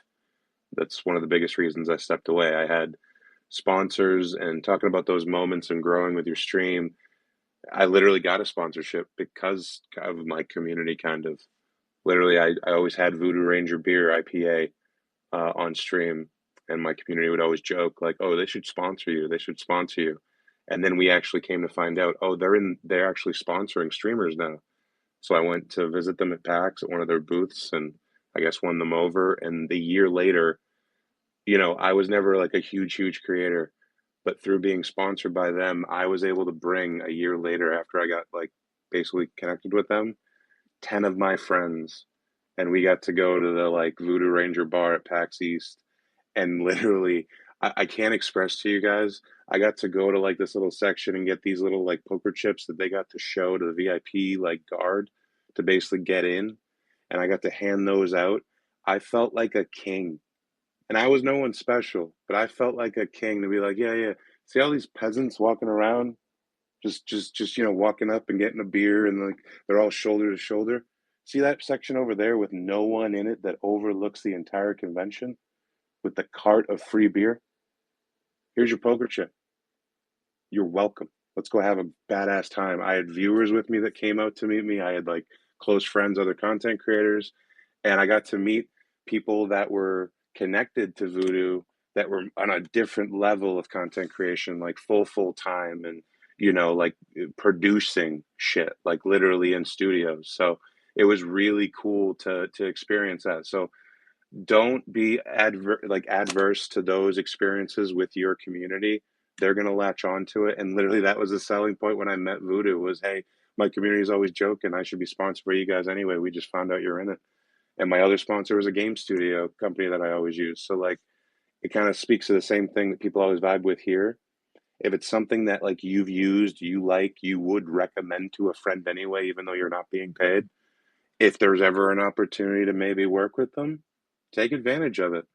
Don't be afraid of hashtag ad. That's all I'll say. But no, thank you so much for this space again. I know you're going to wrap it up. And again, just like I can't stress it enough, you guys need to follow Ice. These spaces are amazing. Like, listen to these tips. Join his Discord. I'm about to. I wasn't in it before because I'm an idiot. But yeah, seriously, just absorb this because it's great advice. Brother, I appreciate the hell out of that. You're not an idiot, and reverberating that hashtag ad. Take a swing at those opportunities, guys. I'm definitely guilty of that. You know, I go to my DM sometimes on Twitter. It's like, oh shit, that was 2 months ago. But hey, how's it going? Sorry, just totally missed that. Are you guys still looking by any chance? You know, so you know, we live and learn, I suppose. But Finny, I know that you've been waiting a long time to give this one jaw-dropping piece of advice that you had to run back to the computer to tell me, wait, stop. I got some shit to say right now. So, you know, here's your shot. What do you have to say? Please tell us. Ran back to the computer, unplugged my Wi-Fi, all right, came back on my other phone, turned on the data, and then the Wi-Fi came back, all right? So let me just, you hear that? That's my wine, all right? I need that. And but all right, so many things I can like just bounce off of on this. But the one thing I really wanted everyone to know and like to see, so I feel like my biggest pet peeve with joining, especially, you know, bigger content creators and people that I don't have that relationship with, or especially new people where they are not very involved with their chat, is I feel like a number. And they will respond to me saying, hey, chat, what's this? Like, I get it if you're saying it as a joke or whatnot, but please humanize your listeners. Your listeners are people. They do not want to feel like a number. Nobody wants to feel like a number. Nobody wants to be a statistic. Nobody wants to feel like they're just being used to boost like viewership and like be used for ad revenue. And honestly, that's not the case, because I know every single person in here cares deeply and actually wants to make those connections just hearing y'all for the past 2 hours. And so make sure you emphasize how much you actually care about these people and one-on-one and want to build that community. Just do not try to avoid trigger words such as, hey chat, I get that's like memey, you know, and it's funny, but avoid saying like, oh, you know, I'm talking to my Twitch chat right now. That makes you feel like you are a number and less than human. And it's like, you can say, you know, I'm talking to my friends. I will 100%. I don't care if it's one person or if it's like 30 people. I will say, I'm talking to my friends right now and I'm live streaming and we're just hanging out, because that is literally, you are the basis of your listeners. Your listeners are there for you and you are there for your listeners. And it is a regulatory relationship. And that is the biggest thing I can say, especially from like coming off of being like contracted and streaming for podcasting and junk, which is literally how I met Ice. I'm restarting on Twitch and everything. And that's like, everybody loves the fact that they feel like they are special, because they are. Like, in all honestly, they are special. Each person has lived their entire life. They have an entire story behind them. And to be pushed down and thought of as a number after that, that's like the biggest reason I click off of streams and everything. So that's, be careful what you say and be careful how you talk to people and your, in my case, friends, homies. Yeah, that's it. Oh, Finny, I love that. No, you brought so many. This is like a totally different Finny. I know I said this 3 times tonight already, but damn, you know, when we talk on stream, or when we talk like just when we talk, this is not what Finny is like. It's like, damn, like, I'm seeing you in a brand new light. But holy crap, that is some fantastic advice. Humanize your viewers. And that chat thing, I get it. It's a meme, it's a joke. But also coming from the girl that has made the soundbite of a chat melt this guy infamous. I find that so hilarious.